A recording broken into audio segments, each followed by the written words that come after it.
Oh, ladies and gentlemen, welcome to the first day of the Age of Empires 2 HD Edition Titans League tournament. Today we will see who will be victorious on this glorious kickoff of the exciting tournament. I'm so hyped. I haven't seen any games just like you, so we'll just have to see together who beats who. And I'm very hyped. Let's get rid of the music, let's get rid of the intro hype, and let's see who plays who today. So, before we go to the rules of the pick and ban for everyone who didn't play, the quick you can see the matchups here. First, we will see Banana Bread versus Ruud Waltering, the very first match of this tournament. I'm very interested to see who will be on top of this one. And then we will see Laser Raptor versus Bjorp, the epic battle between friends. Who will win? I think I know, but still, we will see. And then we have Igionic versus B Swift. Then we have a short break of like 10 minutes, ballpark. And then we will move on to the Feudal age group, where we will see Blueprints versus Deef, Henturio versus Crazy Old Wizard, and Anouk Milla versus Lord Sias. I know how to pronounce it now. I asked confirmation from Lord Sias himself. So there we go. Let me drink a little bit of water. Okay. So before we go to the first game, because I want to go there as soon as possible, because as you might have noticed, these are 6 games in one go. That's a lot of games to cast. We will see how long this stream will go on for. I guess I have to commit to it. So the pick ban system works as follows. The system generated a first and a second player for every match. And the first player gets to ban one civilization first. Player 2 then bans a civilization. Player 1 gets to ban another civilization, and then player 2 gets to ban another civilization. So they both get 2 bans. After that, player 1 picks the civilization that he or she wants to play, and then player 2 does exactly the same. Now, an important rule to remember is that you can play every civilization only once every stage. So that means that if you play, let's say, the Aztecs in the first round, in the first game, you cannot play the Aztecs in the second game of that round, the third game, the fourth game, and so on. You can, however, play the Aztecs again when the knockout stages begin. And the semifinals counts as a separate stage, and the finals also count as a separate stage. So there are 4 stages in which you can play the civilizations, but you can only play them once per stage. So with that out of the way, I very quickly want to go to the very first game. Let me load it up. You might have heard the sound, the awesome sound of that Age of Empires game. It's loading up. Oh yeah. Yeah, we're there. I'm actually not sure, I didn't test this, but can you hear the sound? Can you already hear the sound?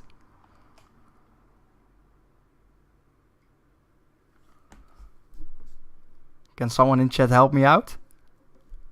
Can you hear the... Well, probably not now. You can hear the sound? That's awesome. Then, let's go to the first game of today. So, let me unpause that real quick. We have the very first game here of today, and in the left, it is no one other than Banana Bread, playing as the Mongols. And then on the right side we have Ruud Waltering playing as the Mongols. Ooh, and we already hear a very familiar sound for many of us. It is the house sound. It doesn't matter. Banana Bread instantly built his house, so that is all fine and dandy. Okay, now let's see. Before we will watch these players go on at each other, I have something fancy schmancy that I made. 1 second. Wait, I forgot. Oh, he played the Mongols, right? Okay, let's go. Here we go. Oh, what is that? Oh my god. The quality of this stream, it gets better and better every week. So before we watch these players fight each other, let's watch at the bonuses that each of the players get from their civilization. So first we have the Mongols for banana bread.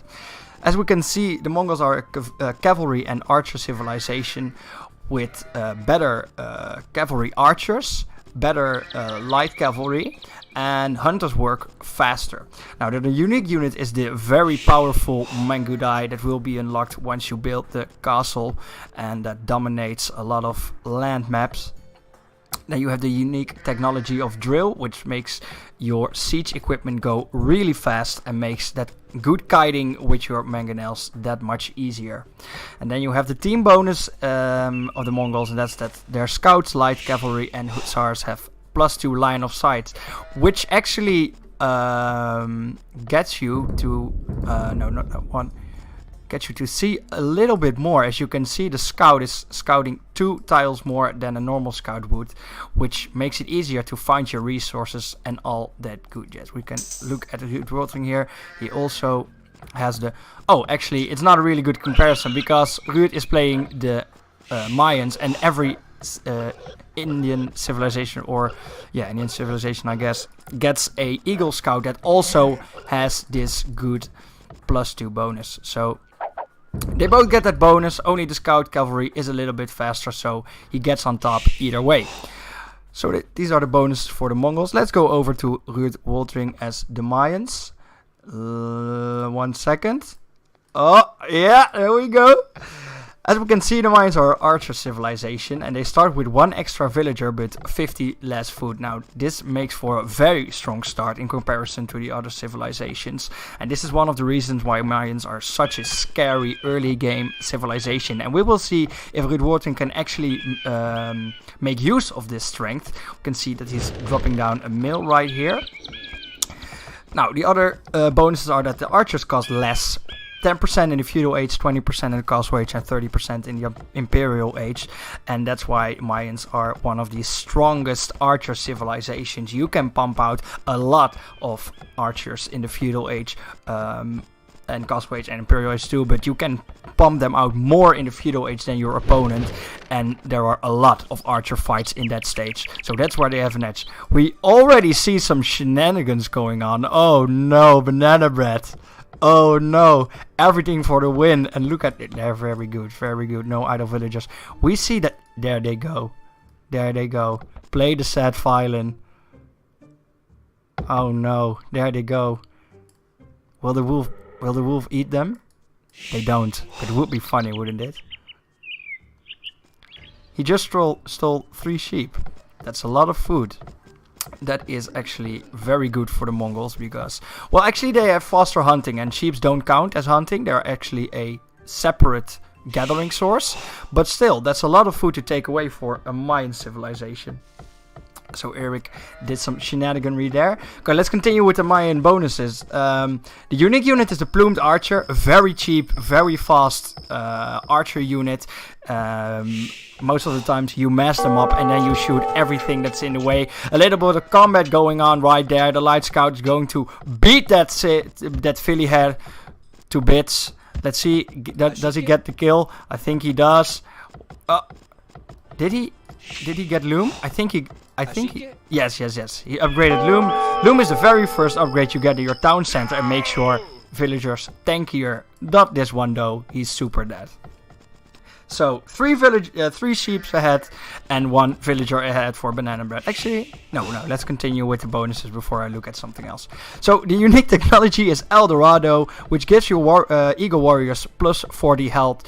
Eagle Warriors can be a little bit squishy when it comes to melee combat, and that 40 health really helps them to be that front line for those strong plumed archers that the Mayans get. And then you have the team bonus, and walls cost 50%. Now, people sometimes laugh at this bonus, look at it and don't think it's that important. But once you reach that castle age, you can really easily and cheaply get your stone walls up, which makes you that more defensive, because the castle age isn't really the strong point of the Mayans. So that really complements for their for their weak phases, and gets that stronger phases, which are the feudal and the imperial ages, where they can pump out that archers. So let's get rid of the bonuses. We know what to expect. We have the Mongols over here, and we have the Mayans over here. Now let's talk a little bit about the matchup. So the Mongols are, as I said, a civilization that can make use of the Mangudai, a very strong cavalry archer special unit. And once you have them massed up, they are nigh unstoppable. They walk very fast, and what makes them especially stronger than the normal cavalry archer is that they have a very low wind-up time. And what I mean by that is that cavalry archers, when they shoot, they need a lot of time to actually get the arrow fired. It actually takes like I think somewhat more than 1 second, where the Mangudai almost shoots instantly. So that makes kiting with that already fast unit that much more, and there we see the scout going down. And we actually see a militia here for the Mayans. Very interesting. A very early barracks, sorry. Excuse me, my terminology there. Barracks, which is interesting. Oh, we see shenanigans going on. Eagle Warrior trying to get some damage done there is going to run away, because those villagers will beat him up really bad. So as I said, the Mongols have a very interesting special unit that's really, really strong in the late game. Once you mass those Mangudai with the very fast siege units, you are now unstoppable. Now on the other side, we have the Mayans that have the strong feudal and imperial age. Feudal age is strong because they have these archers. They can pump out really cheap, and the strong economic bonus with the extra villager you get in the early stages. So what we actually want to see Reed Waltering do here is really get out those archers as fast as possible and stop Banana Bread from actually getting to that late stage where he has the mass Mangudai, has the siege equipment, and there's walls right over him. Now, in terms of doing that, there's not a lot going on, I'm afraid. Maybe Reed Waltering has another plan. He has one militia, and he is patrolling the base, which is also fine, I guess. He's looking at the villagers. Are they doing what they're? He's like the what's the word? The dude at work that just make sure they're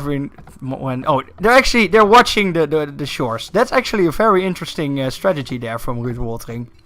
Because let's talk a little bit about the map. Now, Baltic is a very interesting map. Why? Baltic is a map where there are a lot of things that you have to juggle in order to win the game. You have this very large lake, and you always have these very tiny strokes of land on the side to connect the two players to each other. Now, what is the general strategy in Baltic, and why is it so interesting? Baltic is one of the maps where it's very important to get naval control and map and land control, at the same time. Why?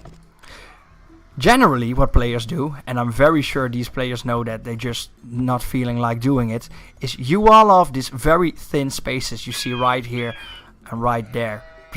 Preferably where the trees are sticking out, and that's almost always the case. We can see it right here, and maybe this is a good spot too, and on this side it's that spot and it's that spot. And what you do then is you wall it off.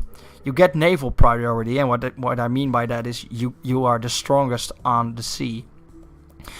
And when you have the naval priority, your opponent can never reach you, because there we go. We see Reed Waltering going feudal age at a 50 minutes. That is a little bit late, I'm afraid, and that is a little bit past that window where the Mayans really shine. So I'm hoping to see an archery range here and see if. Yes, there we see the archery range. Now let's see if Reed Waltering actually can put some pressure on Banana Bread before he gets very strong.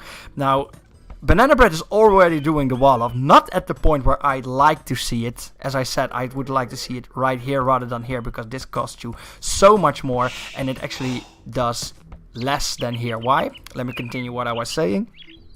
Once you have naval priority and they're walling here, they can never get to you, because when your opponent tries to destroy your wall, you just get your galleys here, or maybe even fire ships, and you just shoot everything that's here, and he cannot stop you, because you can just kite away from him, and he cannot cross the sea because you have sea priority. So once you have the sea and you have the walls down, you are unreachable.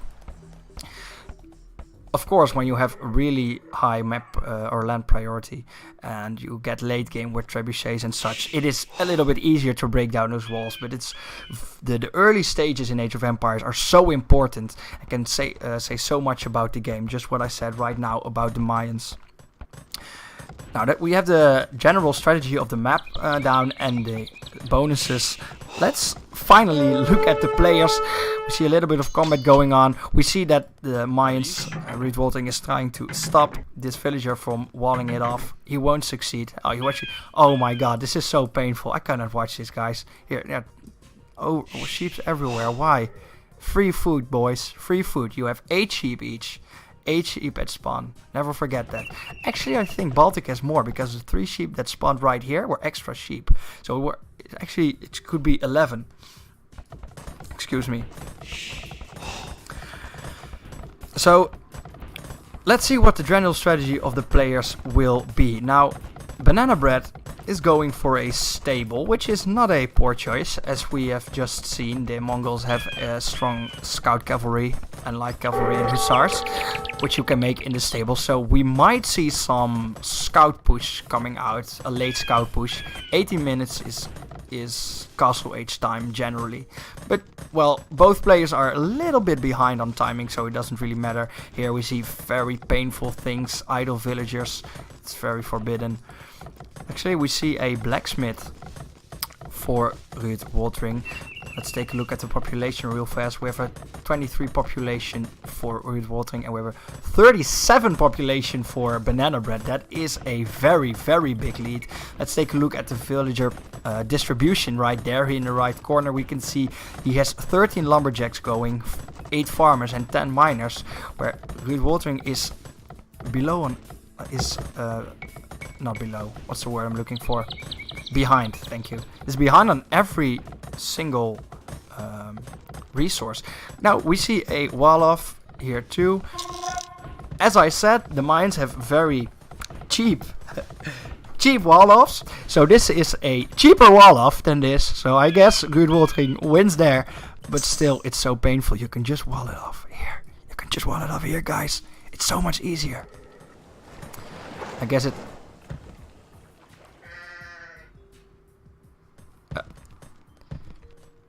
like... I'm not sure... okay, so... I'm very sure why this is going on is... as we all know, mangonels... not mangonels actually, siege onagers...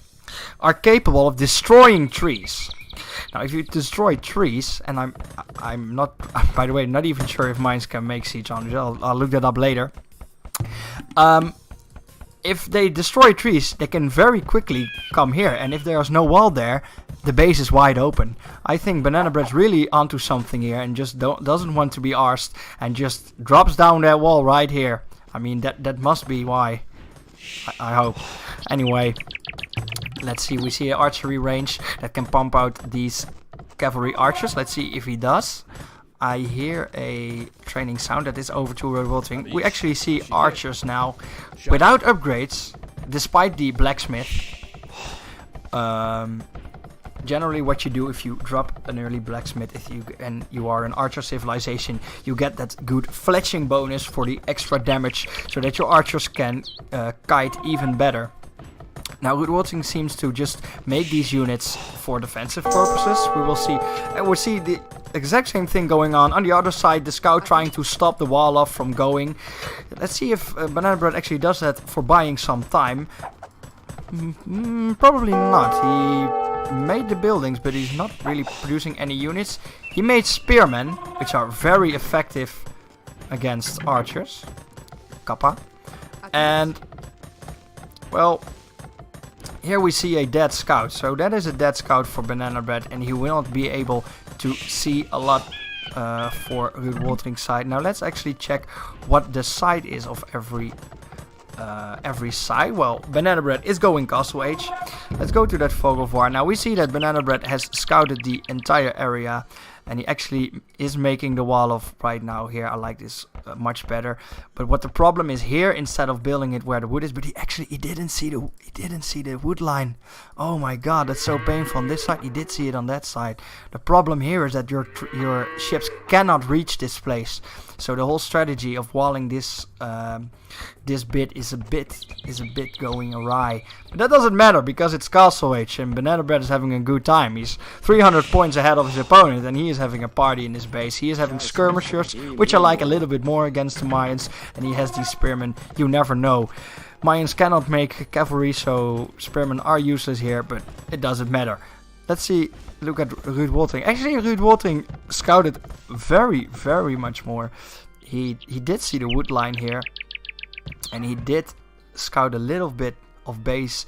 Not too much though, because he cannot spot the production buildings of Banana Bread, so he does not actually know what is going on in that base. Let's see if Banana Bread knows. Banana Bread does know. He spotted the archery range and he spotted the Rex.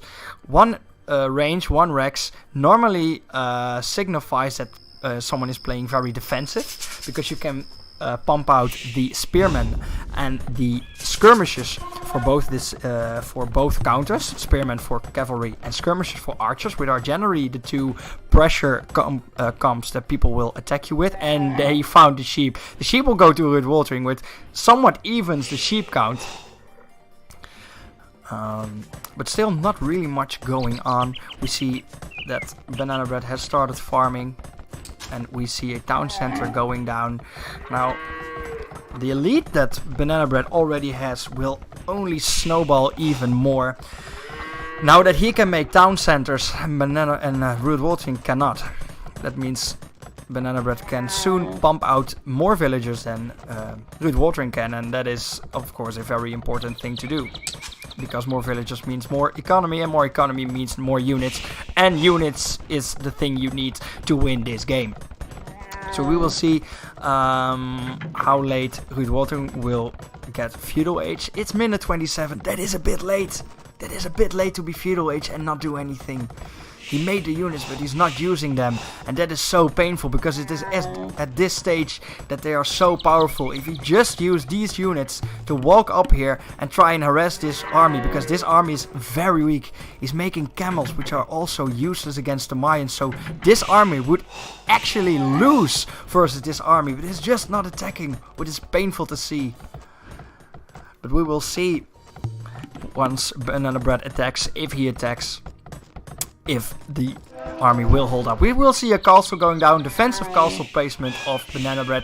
He thinks, well, if you're not attacking me, that's all fine and dandy, you're still not Castle Age. I have an extra town center. Let me just pump out those villagers and pump out this Mengudai and just run you over where you stand. Now, we will see that he is still farming a deer actually. Now, what I would like to see more, rather than a lot of farms playing as the Mongols, is focusing on these deer. Why? We just saw with the bonuses that the Mongol bonuses have the Mongols have faster hunting. So that means that if you hunt these deer, hunting, by the way, is for boars and deer, and like other random animals in newer maps, but generally deer and boar. When you hunt the deer here, you hunt them faster than when you would farm or gather from sheep. So it would be a little bit better to just farm the deer and get the food faster. Now, he has a little bit of food in the bank, so that's not really the problem. But still, it's about these little things if you're neck and neck. And we actually see the army moving up here from Ruud Watering. Let's see if he can do some damage. he will very soon come to the conclusion that there is a stone wall here. And as we all know, arrows and walls do not go very well together. And also, this castle is very close from being done. And then there will be a lot of problems in Ruud Woltering's life, because there is not a lot to answer to. And I think what's really interesting that both players are not going for the sea whatsoever. We see now Banana Bread going for these 2 docks, and he will probably go 2 docks. Is telling me that he will or go for a lot of galleys, or that he will just have 2 docks, which is also fine. Let's go. I mean, he's still going to town, 600 points ahead. Why does he care? See some camels moving here, and the castle is finished, and that means that it will be very hard for Ruud Woltering to penetrate this wall. We see a very aggressive archery range going down for Ruud Woltering in an attempt to get the front line faster to where they have to be, which is, to be frank, everywhere but here, because there is a castle here that will just execute these units. Now let's see if he did some upgrades. He did not, so he built a blacksmith, but he did not upgrade anything. So these archers are very squishy. While on, oh, maybe it's no. I think I can. Still figuring out how the spectator mode works, guys. No. You can also not see them if you select the player. Okay, so on Banana Bread side also has no upgrades. Let's see if he has upgrades for the. Oh, we see a camel drop. We see a camel drop coming out. Hype. Now let's see what the camels will do. What I think will happen is he will look for that entrance here in the base, which is this juicy shore that is not defended, a very little sight. Actually, let's see if Ruud can see his entire dog. Dogs have a lot of line of sight actually, so machine. No, there are blind spots there, so he can just land his ship here, and then it is all too late. Although camels are not that effective, but we will see what he will do. We'll also have the archers here, so we will see if he decides to get a push going once he sees the aggression. The transport ship will go on shore, and there are the camels, 7 camels I believe, and they will kill the very first villagers. And there is not a lot of things in Ruud Woltering's base that can stop it. The archers are very effective against the camels, because as we can see, camels have 0 piece armor, which means they block 0 damage from these archers that do 5 damage, and he actually got the +1 upgrade right now, so they are more effective even versus these camels right now.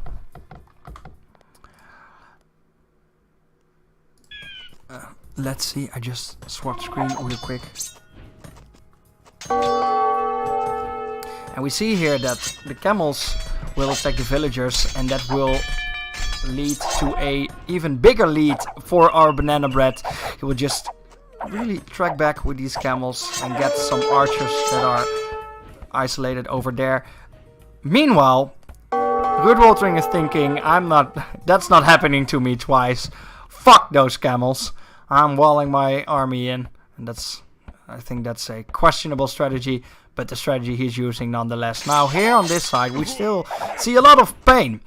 He made a spearman, which is also very effective. As we see here, it does a lot of damage versus the camels. Now he's going to track back just over here and get some damage done. And this is a really nasty thing about cavalry units. You just run away from the infantry. And actually, Ruud Woltering is making the mistake of not just leaving his archers and his defensive units at the important resource spot to defend them, but is actually just chasing the camels, which is playing in their advantage even more. But here we'll see that they're a little bit trapped, and these camels will sure go down, and hoping to see a town center bell so that these villagers can actually snipe these camels. The camels will actually all go down. He's going to save his camels. And the camels are dead, but I think he lost a lot of fills there. Let's see, he's at a 59 population, where Banana Bread is at 100 population, almost double the population. Yikes, caramba, that is a very big lead. Now, although he has a very big lead, 1200 points, that's looking very bad. I still wouldn't call this game finished, because the Mongols have very strong cavalry units, cavalry archer units, and I'm just not seeing them from Banana Bread. He is the better player here in this game. He is macroing better, he is microing better, but he is not here. We see them first Mango die, but he is not making the units he needs. Well, Rude Waltering actually does make the strong units. He still has archers though, and he still is feudal age at 37, so that is not too good. You actually want to be castle age. Well, he made a lot of units, maybe 23, minute 25, but certainly not 37. So that's a lot of behind action going on there, and that sounded not the way I wanted it to sound once I said it, but there it is. So we have to see what the strategy of Rude Waltering will be here. I think the map is really balanced. What a lot of the times, and I'm sure we will see it today soon, is that the map is a little bit imbalanced in terms of land distribution. What you will see is that one player has a lot of land and that there is like long peninsulas going on, and that one player has strokes of land more to the likes of this, which makes it a little bit imbalanced at times. But this map, in contrary, is very balanced, and we will see a fire ship actually from Banana Bread that will get that quote-unquote off naval domination, because both players aren't really doing something with the sea at all, so it's not really that big of a deal. And Rude Waltering actually made some ship for himself in an attempt to pass these walls and actually maybe dodge this ship. And actually, if he makes it to the shore, makes it to this side, we see another town center going here, but this place is a very, very, very vulnerable spot in Banana Bread's base, and once the archers can get there, I think he can do a lot of damage, and that mass archer strat of the Mayans maybe will come to shine in the end anyway. But for now, we see some defensive towers going out on the shores of Rude Waltering, so that these nasty camel drops will not happen again, and Banana Bread will actually need some siege equipment to pass these, so we will see. We will see. Never mind, I didn't say that. Now, the important thing to notice here is that there is an absence of a gate, which makes it very hard for your units to actually cross your own wall, which might be a problem later. But for now, his units are at the right side of the wall, I guess, and Rude Waltering is going to drop his units. He did not get the upgrade 8. Yes, he got one upgrade for transport ships. The first time you get them, you can put 5 units in them, and with the next upgrade you can put 8 in them, and he will put some more units in them. But these are just archers and militia units, very, very, very low tier units for this time in the... Oh, this monk Bonifacius just found the Mayans. Bonifacius never saw the Mayans, but well. Is my stream down? Is my stream down? No, it's not down. Okay, I thought it was down, but it wasn't. Now, let's see where that boat is going. He's loading up his units in an attempt to get on shore. The shore of Banana Bread is not really that defended.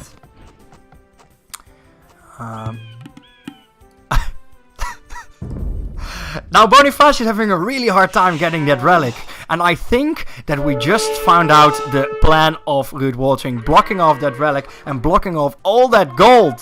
Oh my god, I think these players are visionaries of themselves, and here we actually see a collision of the armies, and we see a lot of mango dye there from Eric, that's his real name, I'm sorry, Banana Bread. And Banana Bread will probably engage, because these mango dye and camels will very surely win. Now monks will actually hard counter these walls and get these archers. Now Rude Waltering will retreat, shoot Bonifacius in the head with an arrow or 10, and the relic will never get got. What a painful story. What a sad priest. He just spawned, got command to get that relic, not a lot going on, I mean what could possibly go wrong, and then he first found a wall, and then 10 arrows to the face, and now he is rotting away in the sand. So painful. Anyway, still we see these archers not being upgraded. Actually, we see Ruud Wolting still in the feudal age at minute 44, which is a little bit yikers at this point. Get castle age, get those crossbows, because crossbows are very much stronger than archers. They have more range, they have more damage, they have more everything. Please, please go to the castle age, I beg you. Can we actually check if he is... Oh, we are. Oh, he just turned castle. No. He just clicked castle.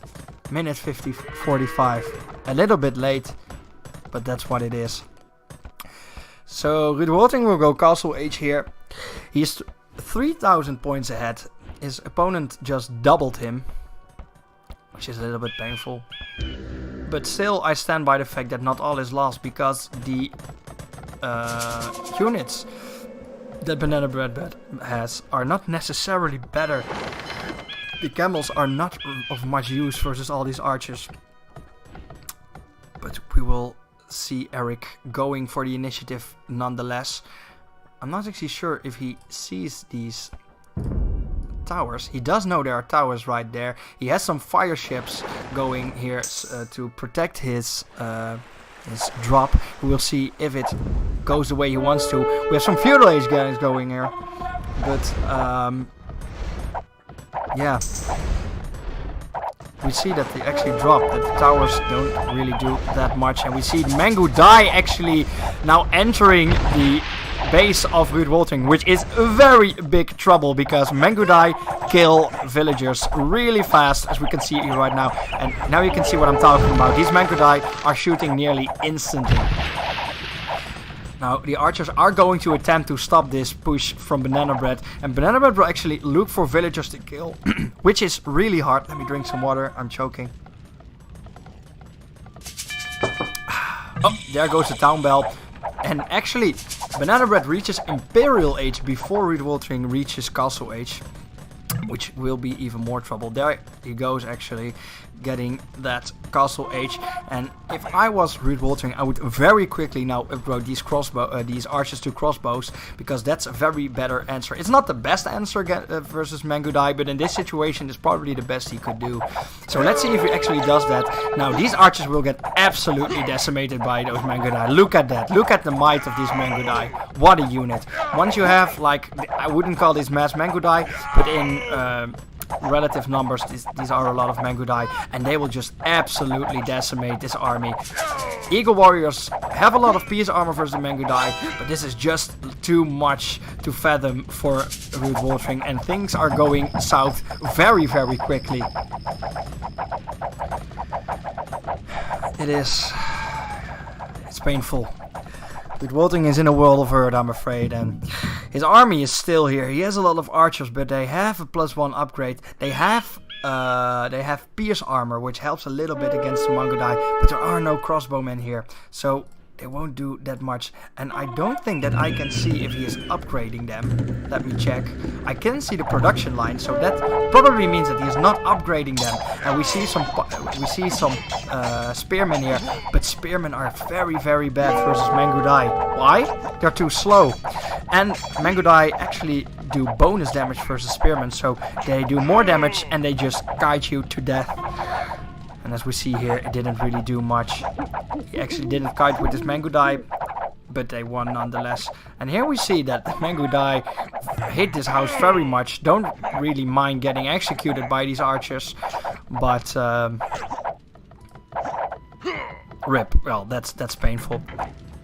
Meanwhile, Banana Bread is sieging the aggressive forward archer ranges of Ruud Wolting, and I'm very sure this will go down. The archers will push, will actually get out of the gates despite the defensive advantage he has there, and they will get to the fight right to it with these camels and these Mangu Dai, and they will get absolutely slaughtered, no doubt.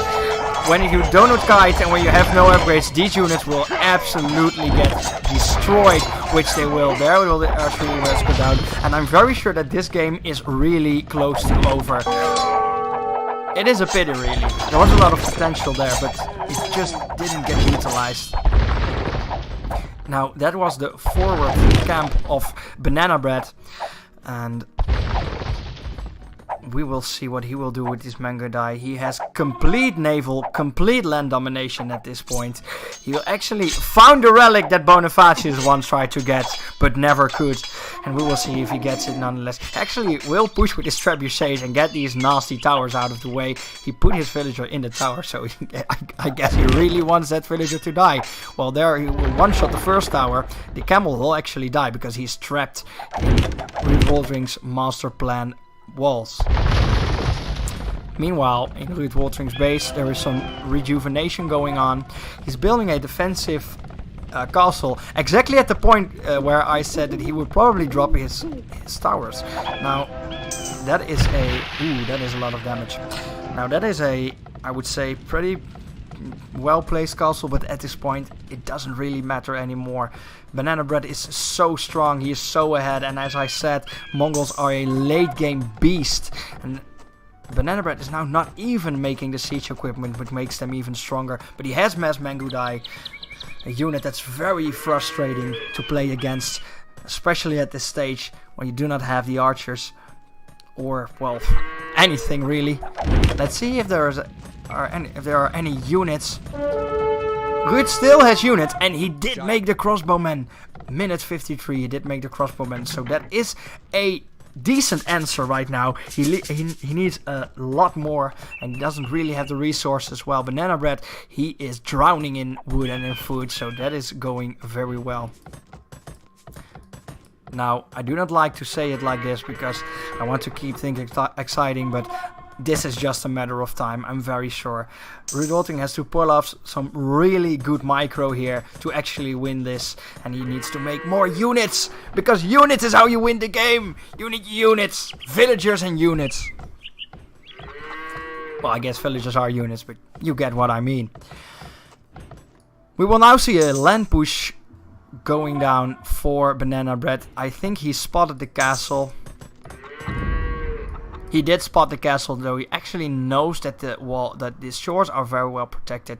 And he says, well, good luck with your castle. I'm just running it down with my, what is it, like six trebuchets, a bunch of Mangudai, and some random ass units. Some archers in there, actually. Interesting.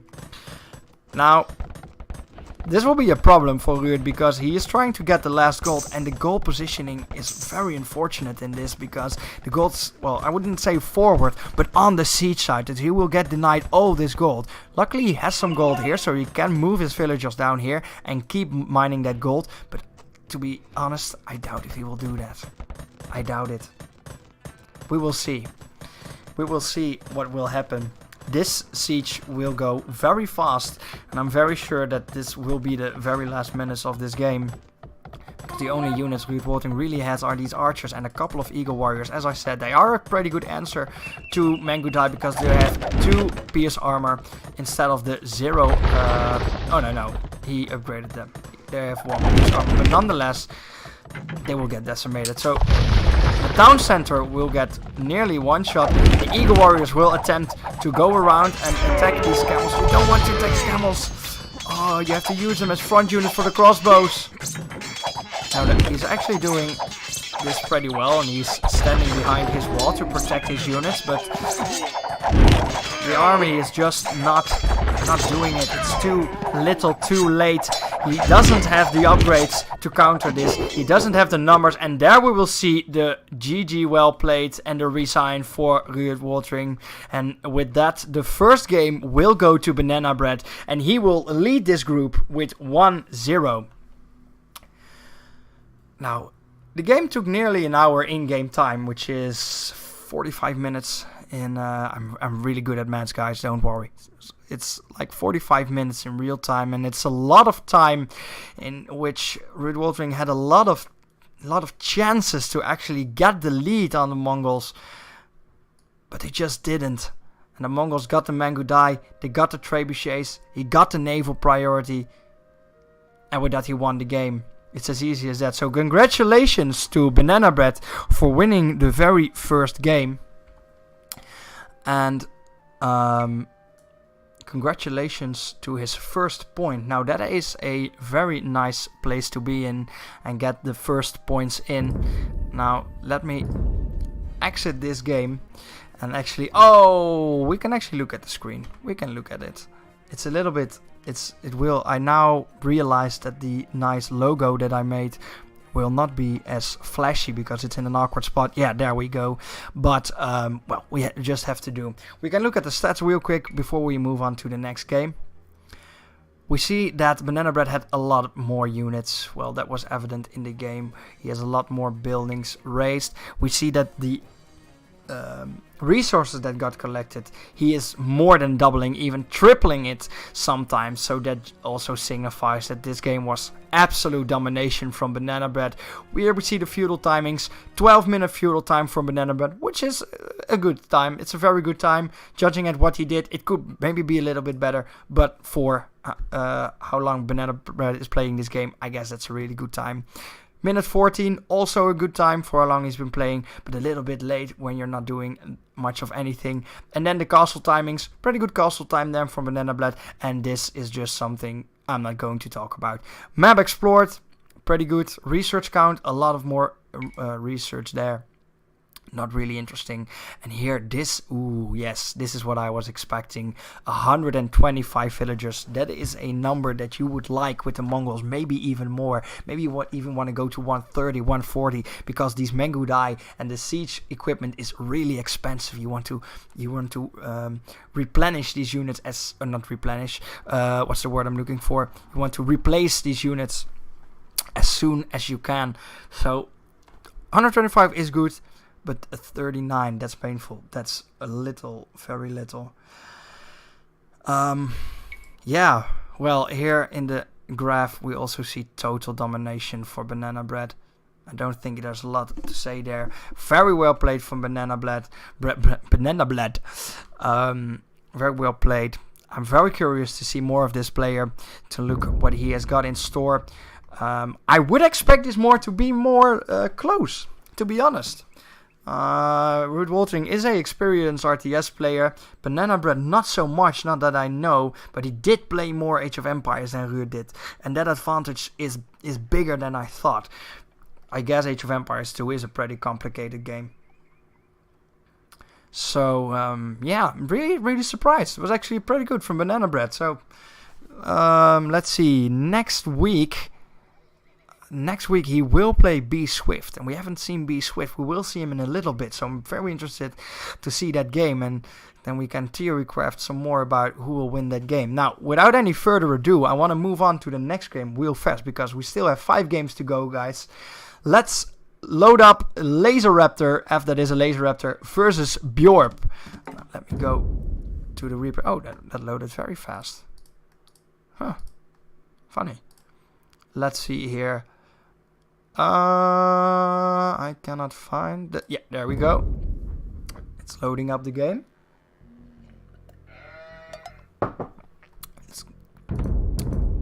Let's get myself some water.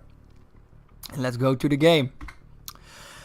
On the left side, we have no one other than F, that is a Laser Raptor, playing as the Celts. On the somewhat right side, we have Bjorp playing as the Mayans. Now, another Mayan civilization. Mayans seem to be popular in the early stages of this tournament. Not that big of a surprise, since the Mayans are a very strong civilization indeed. Now, before we will look at the map and the strategy of the players again, let me real quick bring this baby up. As we can see, the Celt bonuses here. Now, the Celts are considered a very strong civilization because they are very well rounded. They are a infantry focused civilization with infantry move buff of 15%, which makes them a little bit easier to navigate, a little bit easier to micro, and a little bit easier to dodge those nasty arrows and even nastier mangonel shots. You have your lumberjack and a lumberjack bonus, and this is in my opinion, the real strength of the Celts. They have the lumberjack bonus of 50%, which gets that wood so much quicker than your opponent, which gives you so much more room. You can drop down an extra production building like an archery range and get more archers than your opponent. You can save up the wood and build walls faster than your opponent. There's just so much options, so I really like that about the Celts. Then you have the siege weapons that fire 20% faster, making it even easier for your units to kite and for your own siege equipment to do more damage to your opponent, because as we know, siege weapons like the mangonels, siege onagers and scorpions are generally used to combat a big group of infantry. So that's also a really nice bonus. And then we have a real meme bonus, actually, is that sheep do not convert when Celts are in a line of sight. Now, a lot of people look at this bonus and say, well, whatever, that's a meme. Well, I can tell you, you can do a lot of real strong shenanigans with that. If Laser Raptor will actually walk up to Bjorp's town center and just spot this sheep, he will actually convert it, and Bjorp will not be able to convert it back. You can just steal his sheep from under his nose, which is a really strong bonus from the Celts. And now that I said it, I am very sure we will see it a lot this tournament. I'm hoping, because it's funny to watch. There you have the unique unit, the Woad Raider. It's a pretty strong unit, very fast unit, very it's good at what its name implies, raiding. You can walk in someone's base really fast, get some villagers to die, and just walk away, and you're dodging all those archers and siege equipment, because Woad Raiders are fast from themselves, and they're also faster because they have the Celt bonus. Then you have the unique technology, which is Furor Celtica, which I'm not sure if that's the right pronunciation, but there you have it. The Siege Workshop units have 50% more hit points, which is good.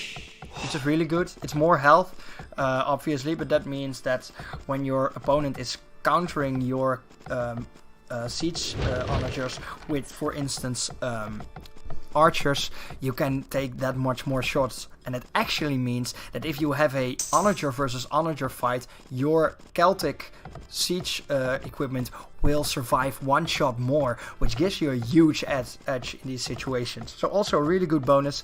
And then the siege workshops of the Celts work faster, so you have faster firing, more hit points, faster produced siege weapons. So Celts are absolute siege equipment beasts. Really strong civilization, and undoubtedly a civilization that will be played a lot in this tournament.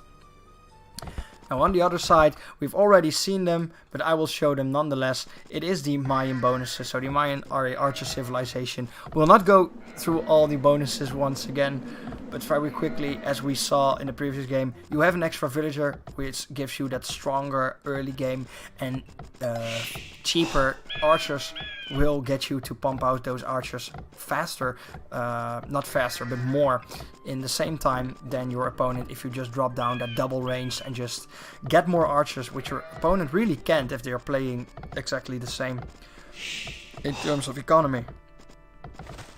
Now we have those cheaper walls and the stronger eagle warriors, but we will have to see if Bjorp will actually utilize any of these bonuses. Now, as we can see here, the map is somewhat similar to the last one, obviously, because it's all Baltic, but this time there are a little bit more peninsula-esque lands going on here. We still have the strokes of land, and we still have the trees that block a bit of these land strokes that makes your wall-offs that much easier. This part is actually harder, so wall-off, there's actually only one place that you could wall-off here, and even this is awkward. I don't think that most ships could reach this range, so in that regard an interesting game. We will have to see if these players will use it. Now, Laser Raptor will actually go for a early dock. As we discussed earlier, it is important to get the naval priority on this map, because as we have seen the last game, it is a very handy way to get to your opponent's base. It doesn't really matter if your opponent walls here or he walls there. Once he has the walls down and you are even at numbers, it's just really hard to get to his base. So getting the naval priority really helps with getting to your opponent.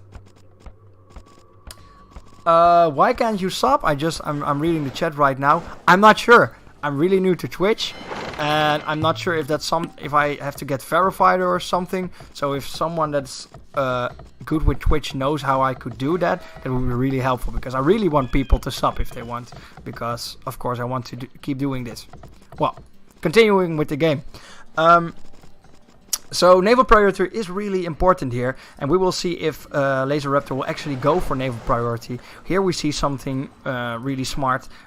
Fishing, villagers that fish is actually the fastest way to get your villagers to collect food. So getting these fish with your villagers gets you that extra food in faster.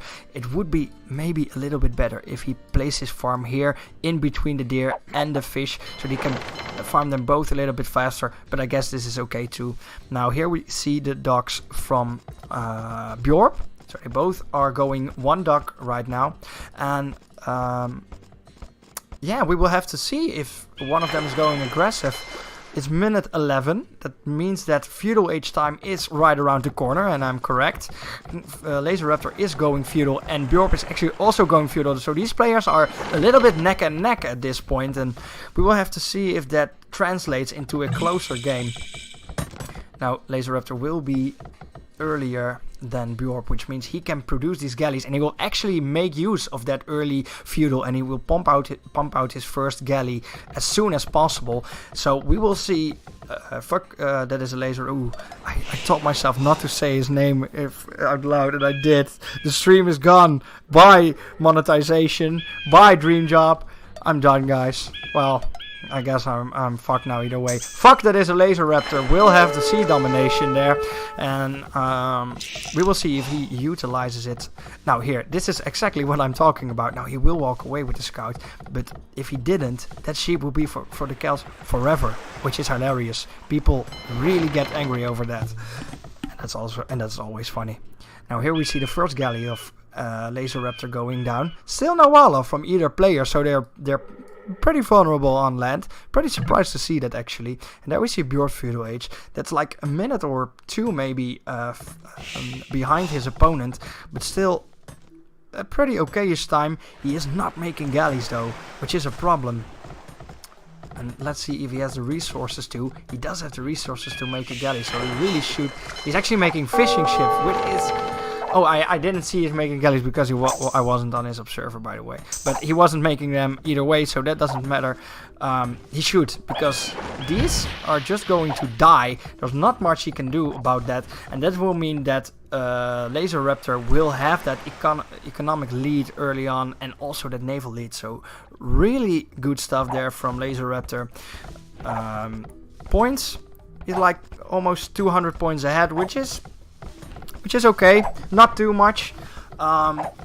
If you consider that the Mayans generally are ahead in the early game, though, it tells me that Laser Raptor is doing things just a little bit more clean than his opponent, which is not a surprise. Laser Raptor actually plays a lot of Age of Empires as of late, and Bjorp is not really that experienced with the game. So if you put it in that context, he's not doing too bad. Actually putting down the archery range, and we will see if he will make some archers there and really make use of those early strong Mayan archers.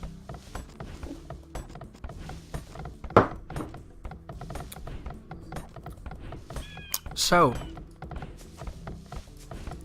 I'm interested to see what Laser Raptor will do with this naval priority, because, and this is, I guess, why a lot of people do not use naval priority in a map like Baltic, because people think, well, you cannot win.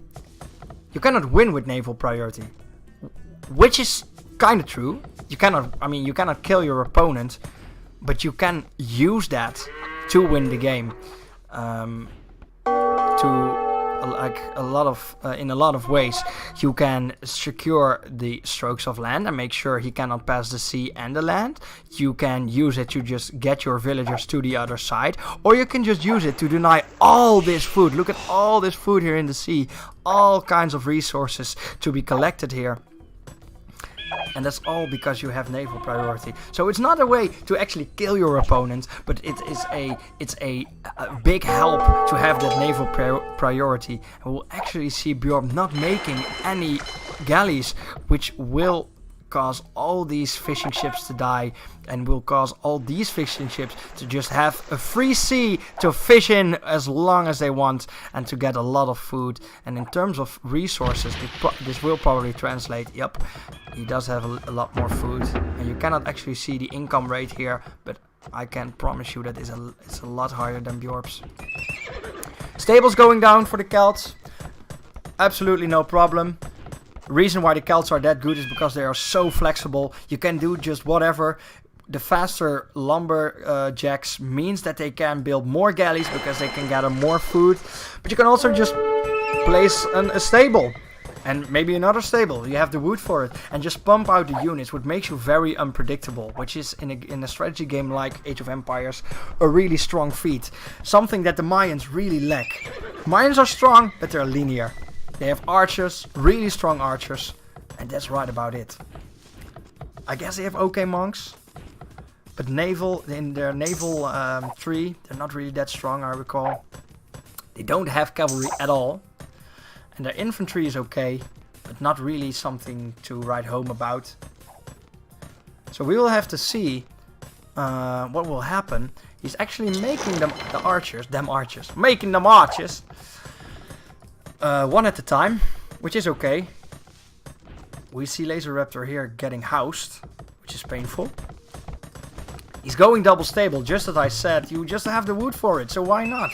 Just pump out the double stable and then just pump out these units. He is going castle age, so I am expecting to see a night rush. It's minute 19.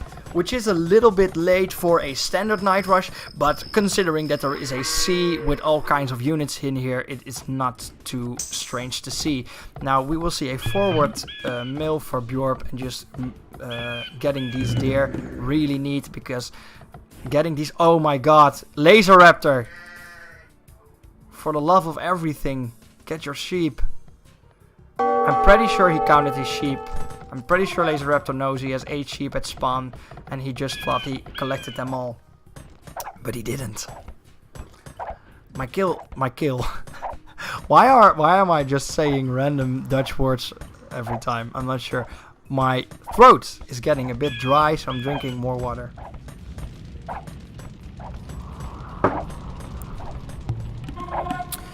Meanwhile, we'll see the galleys of Laser Raptor just really slowly chipping away this dock, and if that dock is going down, that will be the end of any chance for Bjorp to get naval priority, because once your dock is down, it's really hard to get one down again, because your player will just, if he is smart about it, patrol this area and just shoot down any villager that is trying to get the dock. But having said that, Bjorp will use his land units and will use the fact that Laser Raptor did not wall off his base with this little push right here. Now we see knights, and we see +1 knights. So he actually got these armored knights here. +1, +1, +2 now.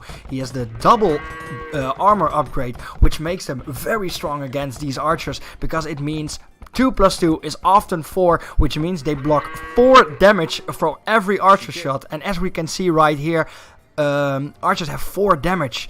That doesn't mean they do 0 damage, that means they do 1 damage, because everything caps at a minimum of 1, but it is still 1 damage. So that means that these archers, let's see, how many archers are there, like 9? 9 or 8, 8 archers, 100 health, that is like, that's 12 shots or something. I'm really bad at that. But there's like 12, 13 shots to get 1 knight down, so that is atrocious. These armies will dodge each other, but Laser Raptor still has his knights here. And I think this is going to be interesting. If Bjorp kites and micros really well, I think he can actually beat this, but it will be very hard. Now, he will spot these gold miners, and he will actually kill them. Meanwhile, these knights are just walking up this undefended stroke of land and will reach his camp and will also do the damage while the dogs are still being attacked. So I would give this to Laser Raptor, especially if he just bells these entire villager area, and he will protect his villagers. And as I said, these knights, they just will not die. Let's see if we can look at the damage here. 1, 2, 1, 2. It's going to take forever to kill these knights, and they actually absolutely decimate these archers, which have 30 head points, 30 hit points, 10 damage. That is 3 strikes versus 100 strikes from one archer. So that is very logical that fight went away. It went. Now here we see Laser Raptor with the reply, and he just is going to mow down these villagers. It's not much that will be. Oh, and he actually went the other way around too, and there are now 6 +2/+2 knight or +2 knights in the base of Bjorp. He does not have naval priority, he does not have wall-offs, and he does not have any units. So I'm afraid that with this push, the game is actually over. He's almost 2,000 points behind. It's looking really bad. Everything that will come out of these production buildings will just get cut down. So I would actually advise Bjorp to just keep them in the buildings and then strike at once when you have messed up. That is at this point the best you can probably do. But it's looking very bad, and I'm very interested to see if Bjorp can actually do something about this nasty. But the Celts, Laser Raptor will just keep on making knights. Bjorp actually sneaked in a new dock, but he just made it to make more fishing ships. That will get cut down again, which is painful, very painful. And here we just see the knights causing the base to just die and making sure it's having a very, very bad day. Bjorp's villagers will all die. Let's see if we can see how much villagers he has. Like 20 villagers, not even. He has 29 pop. A lot of that is villagers. Not much of that is actually army. Now at the side of Laser Raptor, we see that he has 87 units. With 10 knights. Yes, 10 knights that are all in Bjorp's base, just mowing down villagers. And Bjorp is trying to stop it with his spearmen, just trying to get the damage done, but it is not enough. It's too little, too late yet again. And let's see if he did get a upgrade there. Not the upgrade that I'd like to see. I'd more like to see the armor upgrades on those infantry units, just to buy yourself a little bit more time to get the damage down, because these spearmen already have bonus damage versus cavalry archers. So damage is not really the problem there, but it is your health. You have 45 health, and with 10 damage from the knights, that is a little bit too little. Now we see a forward siege workshop and some forward houses for all the people that really like to live on the front line of war. Now we will see if the Mangonel will get some shots down, and that will absolutely be the last nail in the coffin. These houses will go down. These archer ranges will go down. The units will go down. All these units are just idling. They're just staring into the darkness. Cue the sad violin music. Cue the outro, and cue the resign, because it's like I timed it. I really didn't. I didn't watch this game, guys. I promise. 29 minutes is when Bjorp will decide to resign. And I think rightfully so. It was absolute domination. I think the beginning of the game was interesting. There was some promising start from Bjorp, but the pressure of the Celts with all the knights and the naval priority was just too much for Bjorp to handle, and he has to resign, which gives Laser Raptor his first point in the group stage. Not a surprise there. Laser Raptor is a very strong player, and I think that he performed pretty well this game. So no surprises there. A very rough start for Bjorp, but I think that he will be able to take a game in this group if I see how he played this early game. So we will have to see about that now. Let's take a look at the stats real quick. I'm not sure if it's too interesting to watch. A lot of units killed, a lot of units not so much killed for this guy. Painful.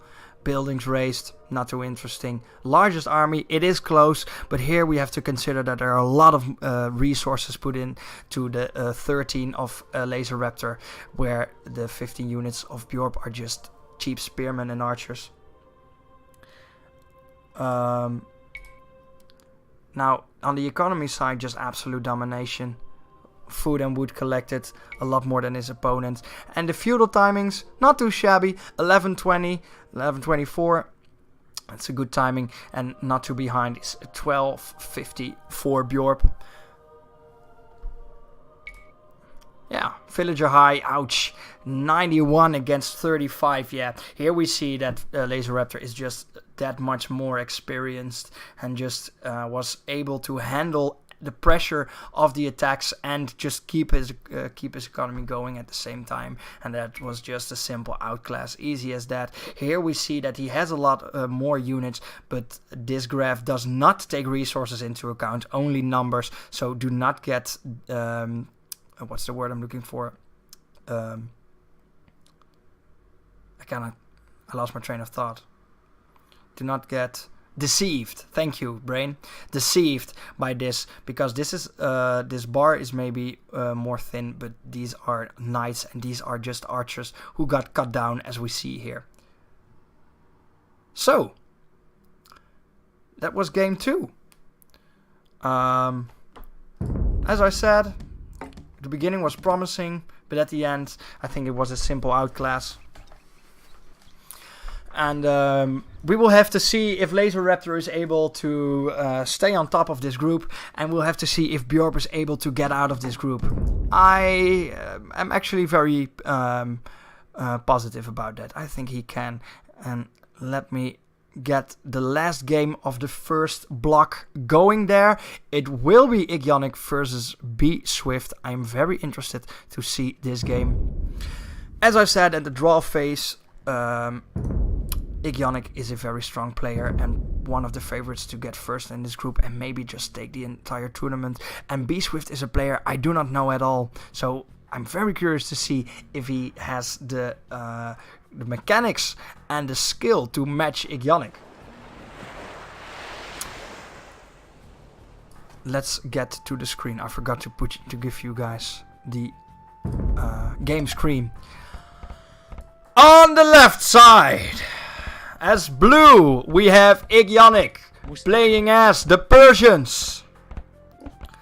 On the right side, we have B Swift playing as the Chinese.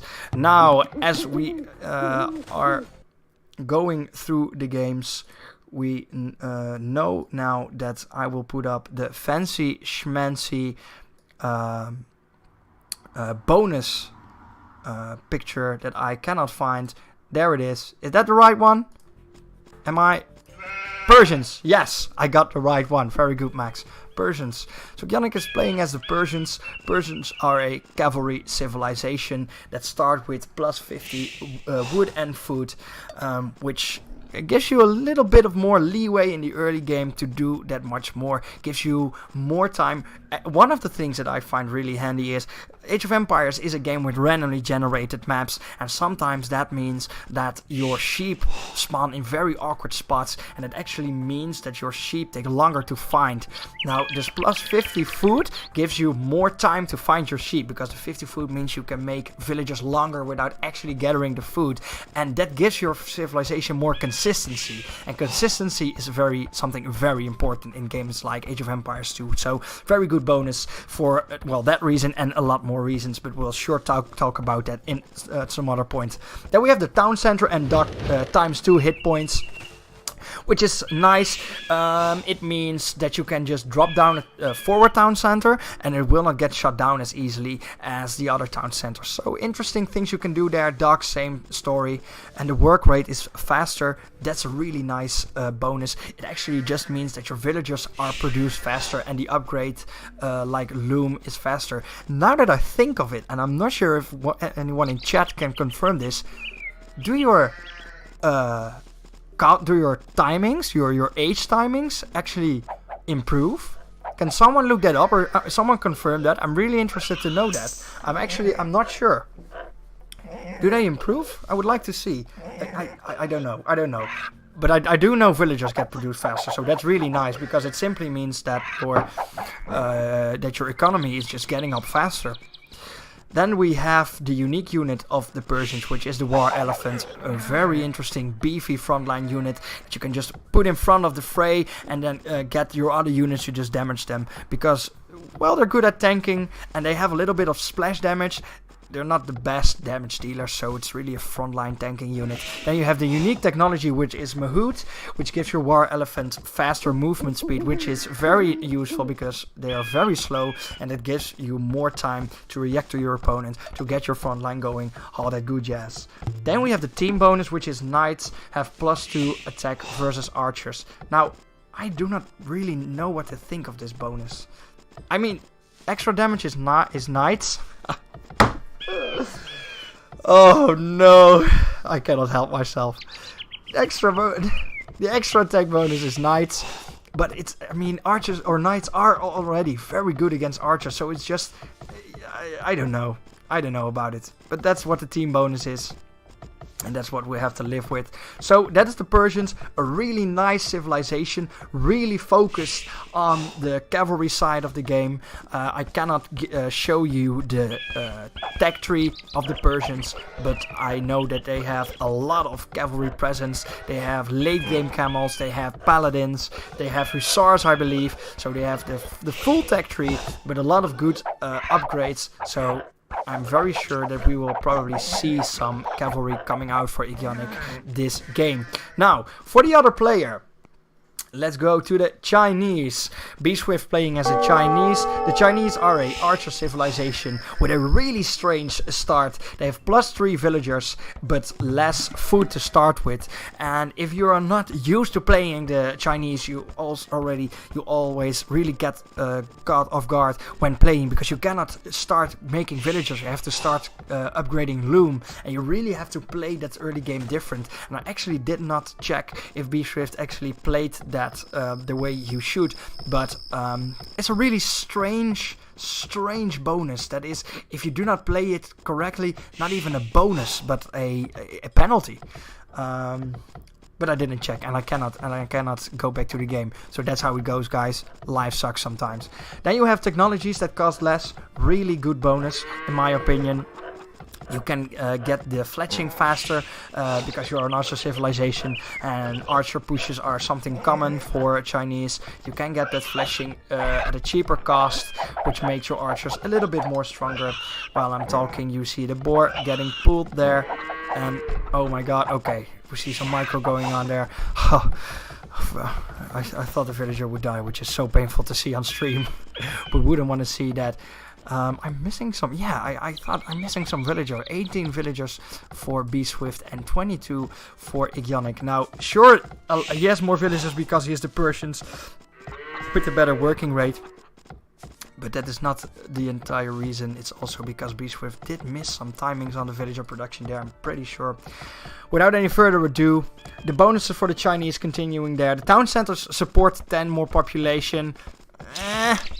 Demolition ships +50 hit points. Pretty nice. It gives them more time to get to the enemy ships and do the actual damage and be a useful unit. So that's very good. There we have the Chukonu, a very interesting unit. Fires multiple arrows at the time, which makes him really good against other archers.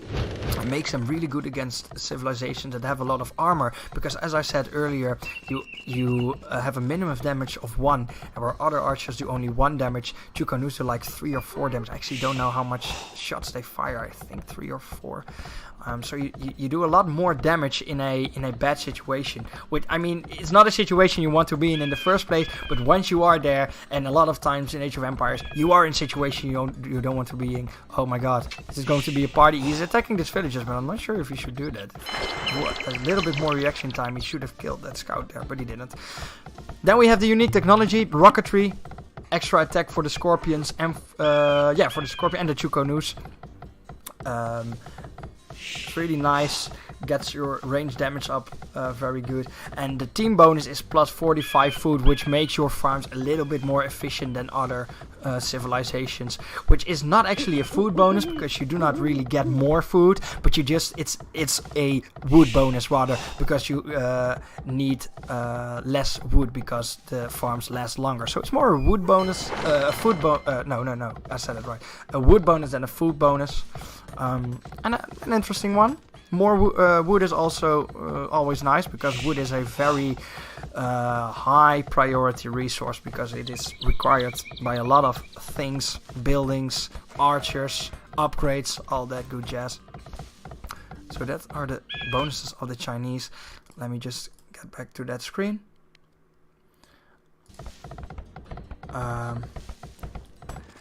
And we will see what these players have in store. Now, looking at the map, it's a little bit more different than the other maps. This one has more of a rectangle-sized sea, and here we see that oh so perfect choke point where you have to wall, which no one does. Wall it. Well, I guess if you don't go for naval priority, you don't really have to wall it. But well, players are underwalling it. That's the reality of it, and I just have to live with it. I think I'm a little bit more frustrated by this than I should, but that's how it goes.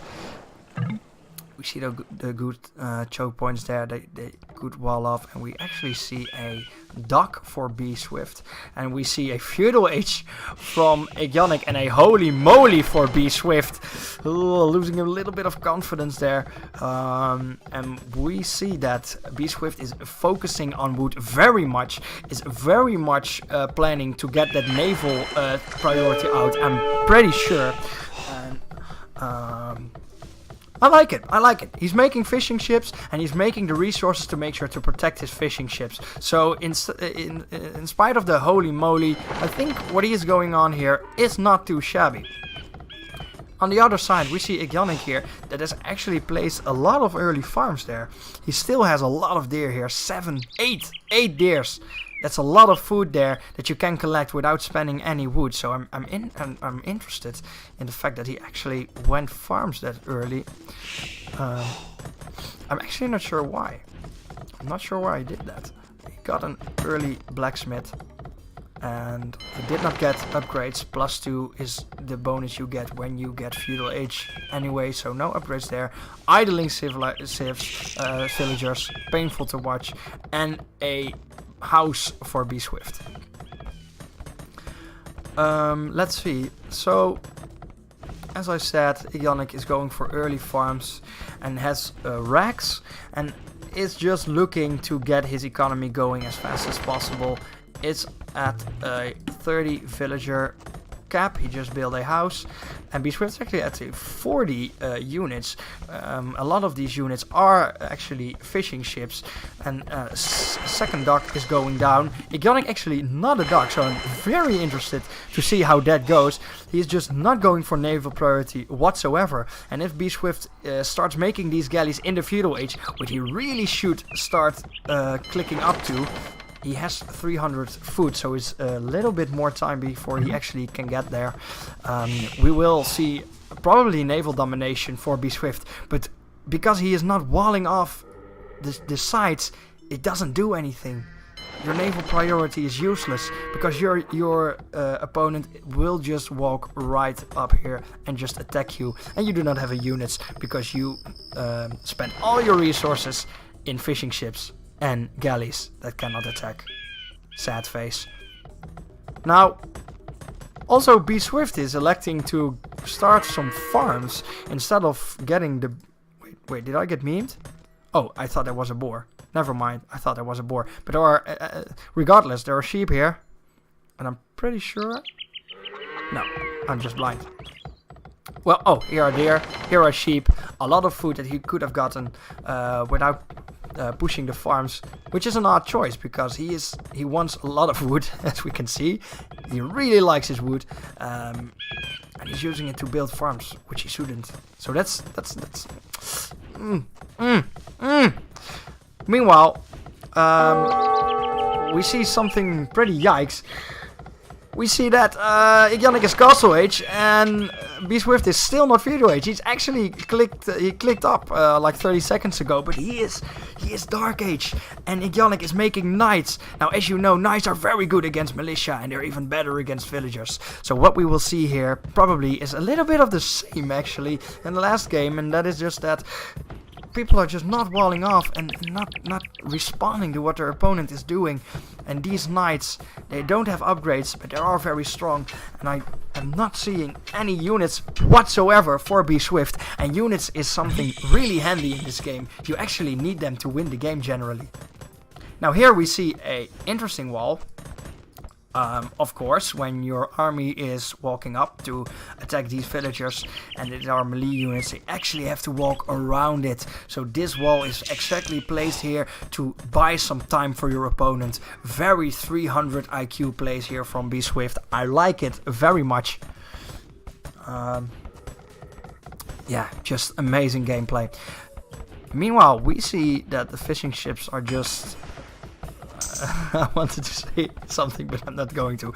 They're fishing at the same spot, guys. That's all I wanted to say. Meanwhile, we just see the Knights of Igionic really casually going up here in this unwarded and unwalled spot, and he will very surely get to the base and to this very vulnerable spot, because B Swift is still not Castle Age at minute 20, so he cannot build town center to bell all his villagers, and he did not wall it off to protect this. So these Knights will do a lot of damage, I'm very sure. If they cannot kill the villagers, they will deny this wood, which is a problem because B Swift is going for that sea priority. He did pump out some galleys, and I think he is, yes, he queued a lot of galleys. But he will find that there is not much to do with it.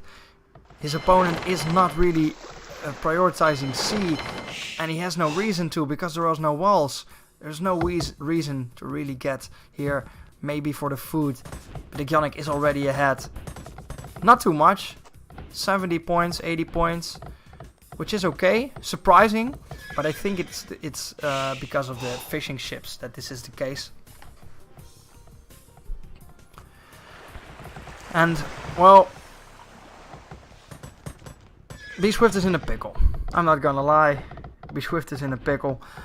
He doesn't really have units. He's making towers. He actually made a tower here, which I'm not sure why, because as he saw, Igionic does not have any naval units, and neither can he, because if B Swift plays this smart, he can actually patrol this area and just block any dock production that is going on.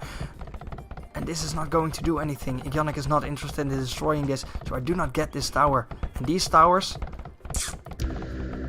You know what the problem with these towers is? They are awkward. Look, if these houses, what you generally want to do, but what Igionic is doing somewhat, what B Swift is doing not at all, you want to build your houses in a defensive formation around your entire camp, so that you can use your buildings for the purpose that they have, but also as a wall. I really like these towers if the houses were put in a line, right here, or maybe right here, and then with the towers behind it. Still not an ideal situation, but it would make more use of the towers, because you force your opponent to be in this area. And right now these towers are not going to do anything, because Igionic will can just scoop around this corner and just get these villagers killed. And there's no tower there, and building towers over and over again is not really an option, because it's just gutting your entire economy. Meanwhile, B Swift is continuing his very special project of 1000 IQ walling, and now here we see the time buying stone wall off, and here we see B Swift prison. I'm very sure this is built for any malfunctioning villager or any military unit of Igionic that deserts, will be locked up in here in this prison with the 4 towers. A really nice palisade prison. I am not sure why it is there, if that's not the reason. he did not actually wall off the relic as we said Rude Watering do. So he's a little bit behind on that strat. Nonetheless, the Knights of Ionic will continue to attack. And they will go and try to get some villagers killed.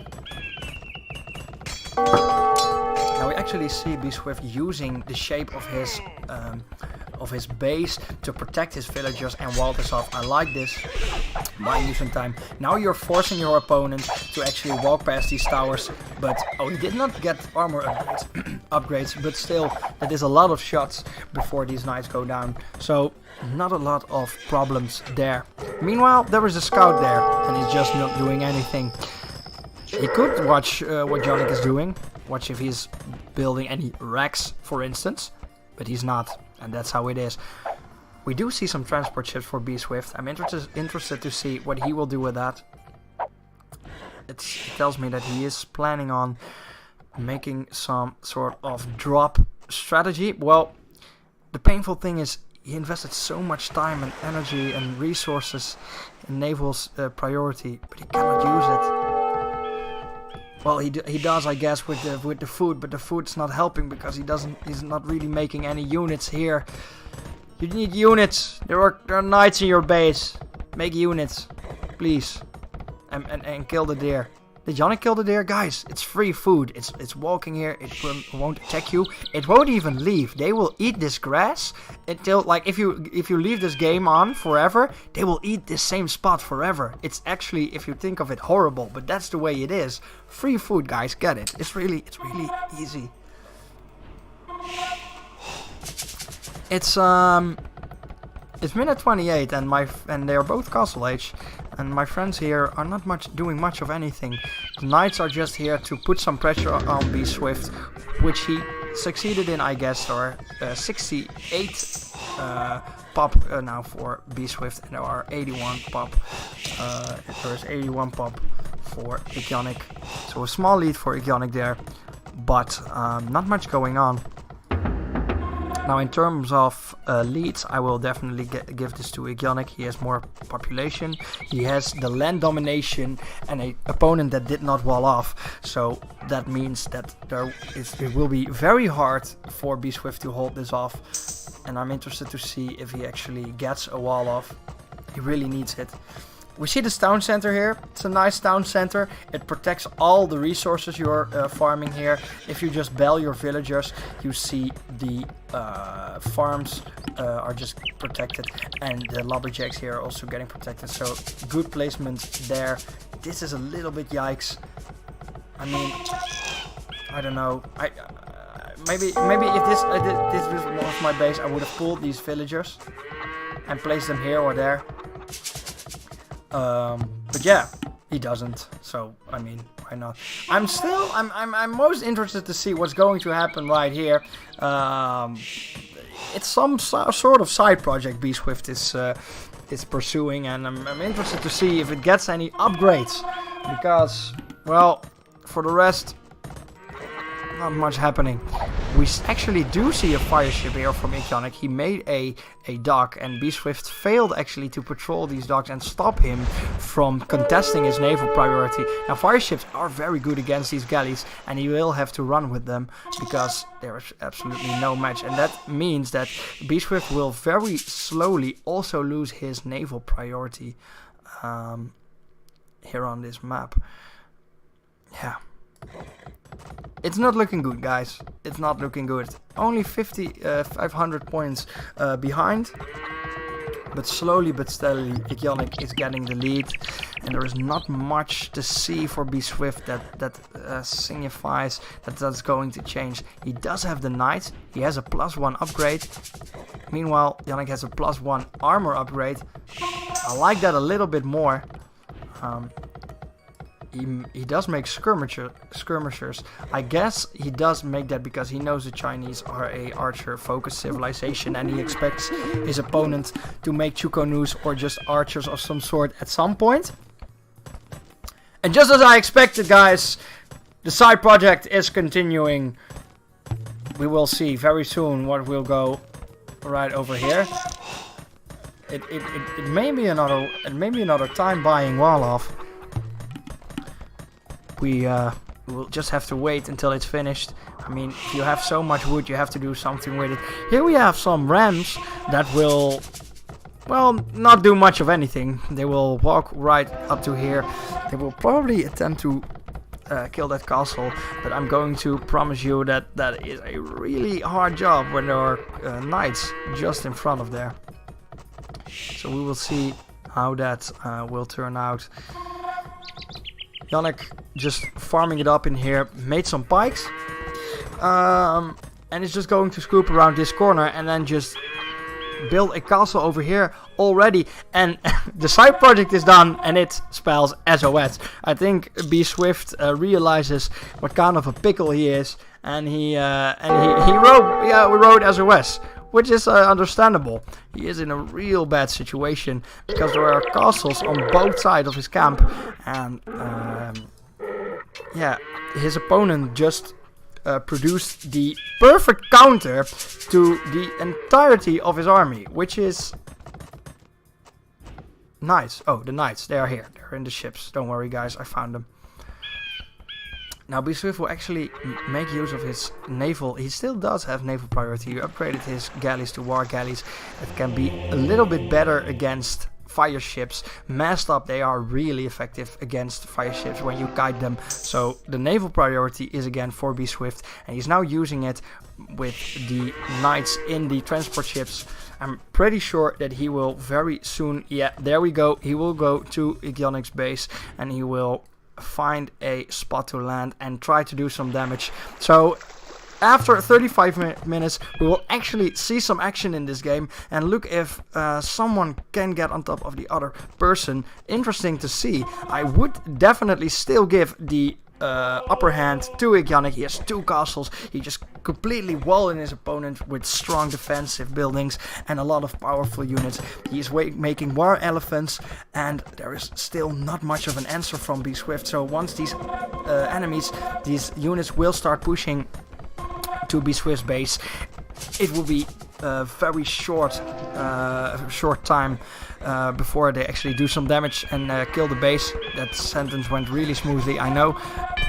Regardless, a very forward castle from B Swift, an interesting strategy and an effective one, because Yannick doesn't actually have units in his base, and he didn't actually make any walls also, so he can just do this without any punishment. He is not ringing his town bell, and these villagers are just lambs to the slaughter, but the knights are just not killing them. I mean, why? There we go. He gave his opponent way too much time to ring that town bell and denying the damage that he could do, but he will still get these villagers. A lot of villagers will die there, but Yannick is realizing that the pressure has put on him and he has no time left, so he is also starting here. And after 37 minutes, we actually see a base race going on here with the war elephants and the knights for Yannick going down at this town center, and the knights from B Swift getting the villagers. Now we see a lot of rotten carcasses here from the villagers, so a lot of damage done actually, but after that I don't think there's much to do here. The castle is down and this area will be conquered by B Swift, but the unfortunate thing is there are not a lot of resources here, so there's not a lot to show. Also, as we can see here, the castle does not have murder holes, so these units will not get attacked by the castle. So, well, I'm not sure why the war galleys are attacking, but the castle will go down eventually without murder holes. Now the villagers are getting pulled here and trying to get another spot to mine their resources, while Yannick is continuing going into the fray and actually pushing into his opponent's base with these strong units. The war elephants, tanky, the knights, also a strong frontline unit with a lot of high damage, and the skirmishers in the back. Not really a way to kill buildings, but I really like this composition for Yannick because it's designed around the Chinese civilization. Chinese have really strong archers, and when you have a front line and back line like Ionic does, this... here is a revolt going on with the villagers. The villagers will actually try to take this castle down, and with the pace of this game, I'm sure in an hour or 3, this castle will actually go down. So very, very exciting stuff there. Also, no murder holes for Ionic, so this castle is simply doomed. And yeah, interesting. Meanwhile, we see that Ionic is just decimating the base of B Swift, very quickly destroying it, and will very soon reach his last town center, and with that, probably the death of B Swift. Meanwhile, B Swift is on the clock here, and we see some units going down for Ionic to counter the attack of B Swift. But I get that he doesn't really react to it because he has a lot of time. This castle is not doing much of anything. There are units here a unit here that is attacking a blacksmith, and that's it. A castle going down here, so all his resources that are here will get protected. And yeah, it's looking very good for our friend Ionic. Now there will be another message going down here. What is he saying? ICE. I'm not sure what he's saying. Does someone in chat know what he's trying to type? ICE. Huh. Well, I mean, if you're dying, at least you're having a little bit of fun. That's respectable. Because when there is an elephant crushing your home, what else to do than building words, letters, whatever, with palisade walls. All the villagers have died and are rotting into the sand before the Persian might. And here we actually see the Chukonus for the Chinese. They have the +1 damage upgrade. So they are strong and they actually do a lot of damage. But here will the knights go for Ionic with the +2 attack versus the archers. The archers will actually get absolutely destroyed, I'm very sure. He did not get... Oh, he did get the armor upgrades, yeah, he did. But still, these Chukunu are no match and actually get destroyed by the town center too. Here, the gold miners of Ionic are going down, but Ionic is doubling his opponent in points, is doubling his opponent in damage to the base, and this is here. Yeah, there we go. The GG for B Swift and the resign for B Swift, and that is a expected, I would say, win for Ionic in the very first game. Now, as I said earlier, I did not know what the skill level of B Swift was, and what we just saw, it is not bad of any sorts. I wouldn't say that. Ionic is a pretty solid player. But I think B Swift will have some interesting matches against Ruud Woltering and Bjorp. I'm still curious what this says. SOS?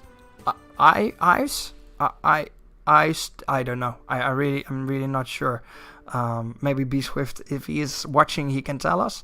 But it's really sad that the thing that he worked for all his life, that really got him going in this game, that it didn't get finished. That even that just didn't get it. Well, painful. First game goes to Ionic.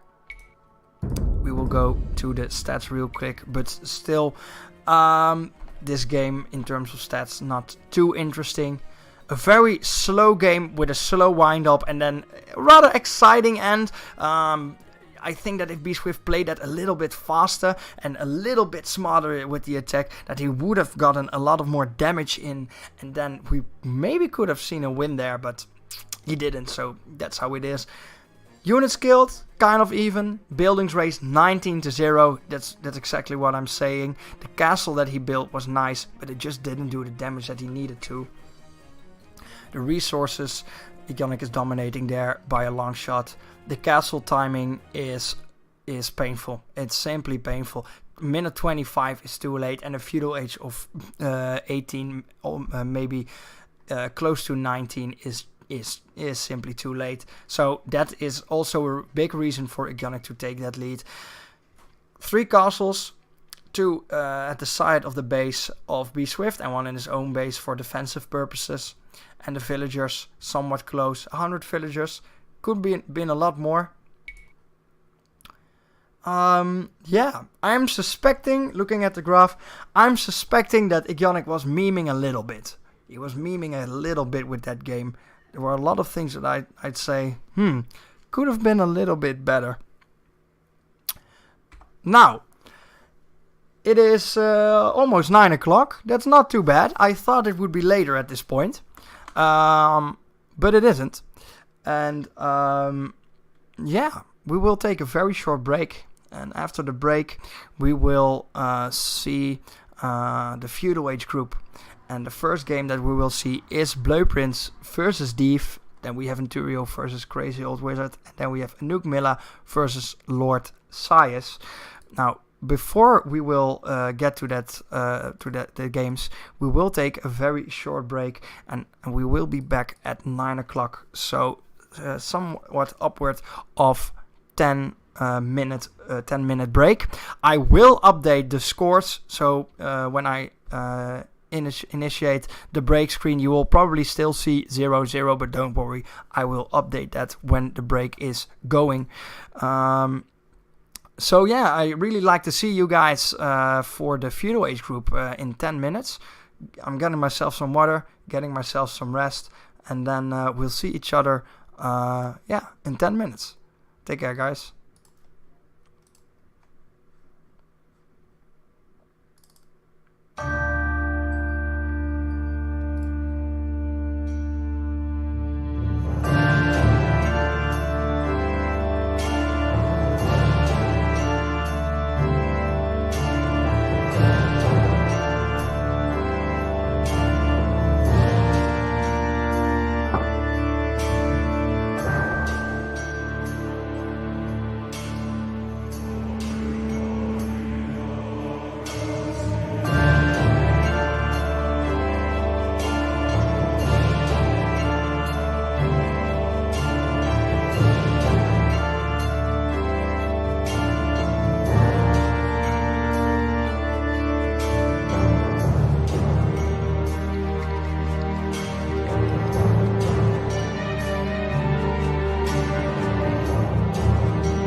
Oh, ladies and gentlemen, it is time for take 2 for the first round and the first day of the Titans League. So, excuse me, my body resisted saying that.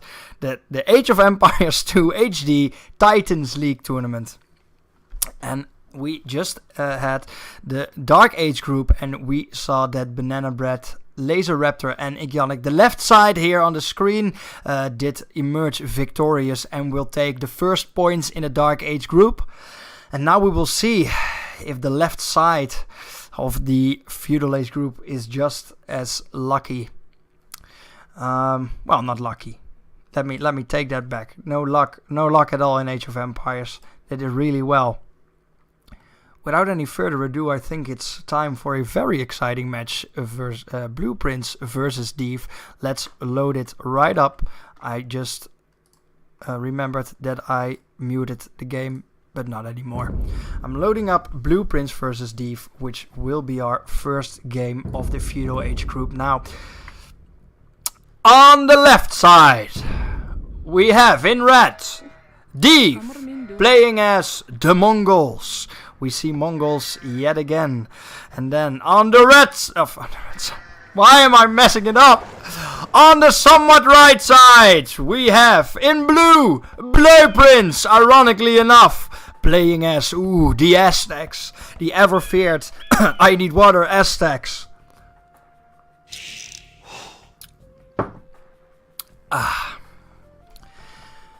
So, I'm very hyped for this match because, as we all know, Blueprints is an absolute god. He played Age of Empires all his life, played major tournaments, and is probably one of the people that will take the entire thing with, as the Dutch say, 2 fingers in his nose. Div, on the other hand, plays some Age of Empires, not really that experienced, so we will have to see if he has any chance against the might of Blueprints. Now, Blueprints put down 2 fast houses, and now he just lets his villagers rest because Blueprints is a nice leader. Now, with the other villagers that didn't do that much, he sends them with his godly might and kills all the sheep, because fuck the sheep, and they should all die as fast as possible. Let's take a look here. We already saw the Mongols, but I'm still going to very quickly show you the bonuses that they have. So the Mongols are a cavalry archer civilization, as we stated in the first game, which makes it so that their cavalry archers fire faster. They have very scary cavalry archers in the archery range, and even scarier Mangudai that we've seen in action in the very first game with Banana Bread versus Ruud Watering. So we already know what kind of hurt they can bring, and we will see if Div is able to actually use these Mangudai the same manner as Banana Bread did. For the rest, they have a very nice light cavalry upgrades with some extra health. They have fast hunters, and we see that Div uses this bonus already by killing the boar. But where are the villagers? There they are. 2 villagers are already walling off, so Div is going for a very fast wall off. Meanwhile, Blueprints doing what he does best, letting his villagers rest and making the peasants work that do nothing. There the sheep go, sheep to the slaughter, because as we already stated, Blueprints likes his sheep very dead. Now, the rest of the bonuses are, of course, the Mangudai, the very strong cavalry archer unit of the Mongols. The drill siege of the drill bonus, where the siege workshop units move faster, which makes them more easy to kite with. And then the team bonus is, of course, that their scouting units have +2 line of sight, which helps a lot with scouting your map. Now, that is the Mongol bonuses. Now, I am afraid due to technical difficulties, I cannot show you the Aztec bonus. I'm very sorry. It's not. I'm going to hedge it. It's not entirely my fault. It somewhat is, but it just has to do. It just has to do. Now, the Aztecs, I know a little bit on top of my head what they can and cannot do. So the Aztecs are another civilization, an Indian civilization. They have no cavalry whatsoever. They cannot even build stables, but they get loom free, which is really strong because when you don't have to upgrade Loom, and remember this is the non-expansion version of Age of Empires, so you get Loom for free instantly. You do not have to upgrade it, which gives you more time to actually make units, and also gives your units that extra beef so they can fight the boar earlier, and harassment like Deef just tried with his scout is less effective. So that's really a good really good bonus there. The other bonus is that they have faster working military production buildings, so they produce any unit faster. That makes it, together with the Loom bonus, that the Aztecs are a very potent early game civilization with a lot of options to go aggressive early. They can go for a Dark Age rush where they produce a lot of militia faster. They can go for perhaps a archer rush in the Feudal Age and make faster archers. So really strong in the early stages in the Dark Age and the Feudal Age of the game, and a pain in the butt to deal with. And we will see if Blueprints, of course, the god that he is, uses these advantages to his hand. Well, that's not a correct English sentence, but that's what it is. For the rest of the bonuses, I'm not really sure. I think their monks get more HP for monk upgrades, which is really strong. You can get really tanky monks. You can do a monk rush actually with the Aztecs, a really strong strategy. Maybe we think is something we will see in this game, and maybe in the tournament. And the special unit of the Aztecs are the Jaguar Warriors, a very strong unit that gets +4 attack versus infantry and makes them really strong against other infantry. That I think I know all the bonuses now that I come to think of it.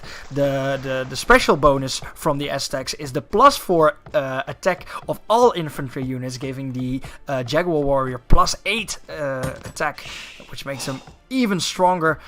Very nice civ. I like them myself. Yes, I'm very corrupt. I'm very strongly biased to the Aztecs. I'm also very biased to Blueprints. We also see that he is doing what he should do. He's perfectly playing the game, not building a lumber camp for saving the wood to build units later. Very smart. Around 500 IQ, I'd say. Meanwhile, Deef is not building any buildings here. He's building them right there, because you do not want your units to get up this hill, because what then? They can stand here and watch your puny civilization be all useless. So really good strategy from Deef there.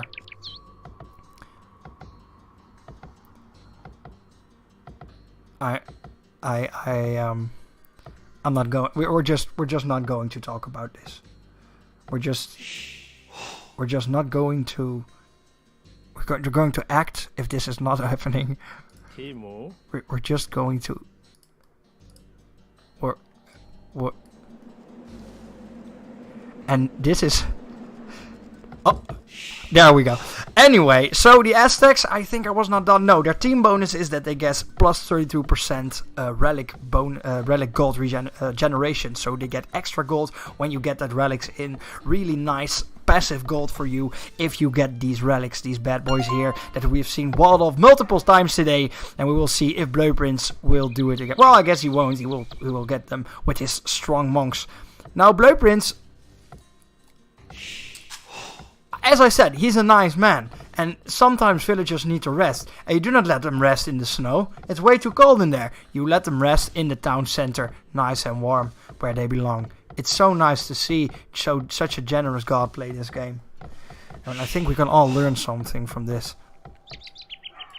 Meanwhile, Deef is just scouting the area, trying to find the niches of the map. Here we see, by the way, a pretty strange shape. We see some kind of bay going on here with sheep just patrolling.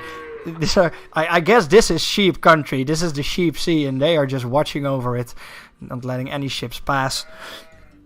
But in terms of the wall-offs, this is a very nice map. There is a very large stroke of trees here, which makes you able to block off the way to your opponent, or to your base rather, very neatly. And we will see if a player will get lane, or not lane priority, that's a different game, C priority, and block off that strokes. Now we see Div hitting Feudal Age at minute 13, before minute 13 actually. So that's actually a pretty decent timing considering the circumstances. It's really good. We see that there are gathering root at the right spot with the right building, so that's always very nice to see. And we see that Blue Prince is still letting his villagers rest. These are the 3 villagers, and I'm starting to expect that these villagers are some kind of elite villagers that just, maybe they are like the higher ups in the town, maybe the town lords or something, but there is a reason why, a very good reason, I imagine, why he does not let them do anything whatsoever, to any stretch of the imagination. Now, what Blue Prince is doing here is very interesting. He is making a circle around his base, a defensive position with his houses to block off all those nasty units that will surely pour in his base sooner or later from Div. And this is just triple A strategy right here. There is absolutely nothing to say about this. And if you thought that Blue Prince did not build a farm at the perfect spot to build a farm, you are very incorrect. Blue Prince can just create invisible farms. That's what you're seeing, and the villagers also can pass through them. So it's all nice and well here in Sheepland. The sheep are still standing there, not getting killed by the man that is Blue Prince. And here we see Div going with a blacksmith early on.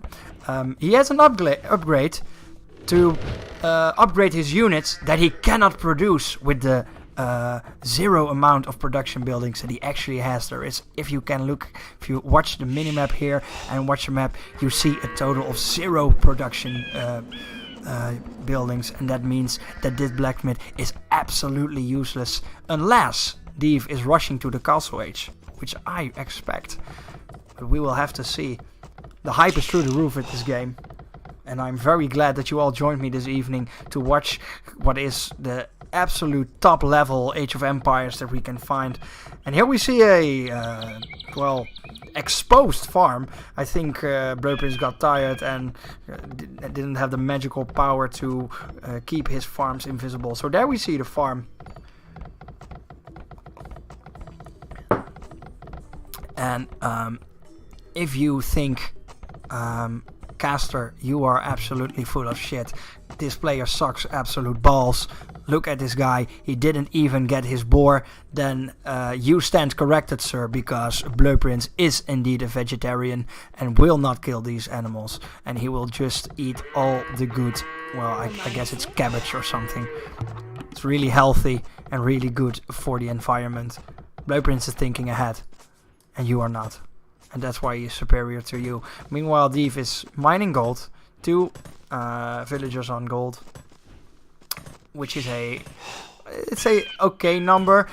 Maybe if you want units in the sense of archers or maybe knights, you want to go with 4 or 5 villagers on gold. And if you want to go to the castle age at this stage of the game, you maybe also want to get to 3 or 4. But 2 is fine, I guess. If we look at these gold, it is 76, which is not enough for the castle age. You need 200 gold for the castle age. We see some idle villagers here, yikers. And we see those smart villagers over here still collecting lumber from the correct spot with the correct building. Now, I want to talk a little bit about the strategy of these people, because as we all see, it is absolutely top notch. Now, at minute 19, Blue Prince will get the initiative with the first military production building on the go. And it will be finished before minute 20. A very, very impressive feat indeed. And we will see if he will actually use this building that produces units faster than his opponent to build actual units, which you need to win the game. A thing that some players still do not really realize, I reckon. But we will see. There is a militia. Oh, I'm not spectating Blue Prince, so I cannot see if he is actually... he is making units. He is making those militia at a faster rate, and Div has no units. So Blueprints already has an infinite number more of units than Div does. So if he just walks in there and just attacks the units, there is nothing Div can do to attack him. Actually, it's not infinite because he has a scout, but we leave that one out of the equation. Don't worry about it, guys.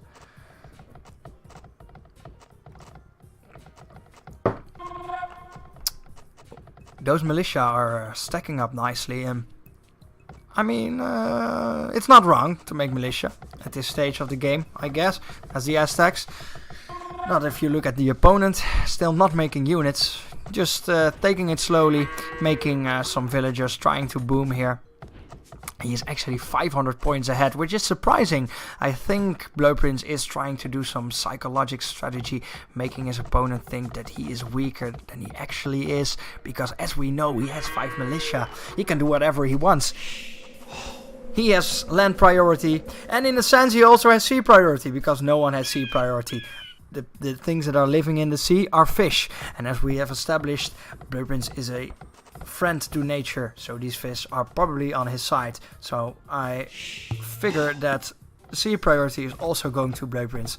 I cannot see in any way how this game will be lost by Blueprints.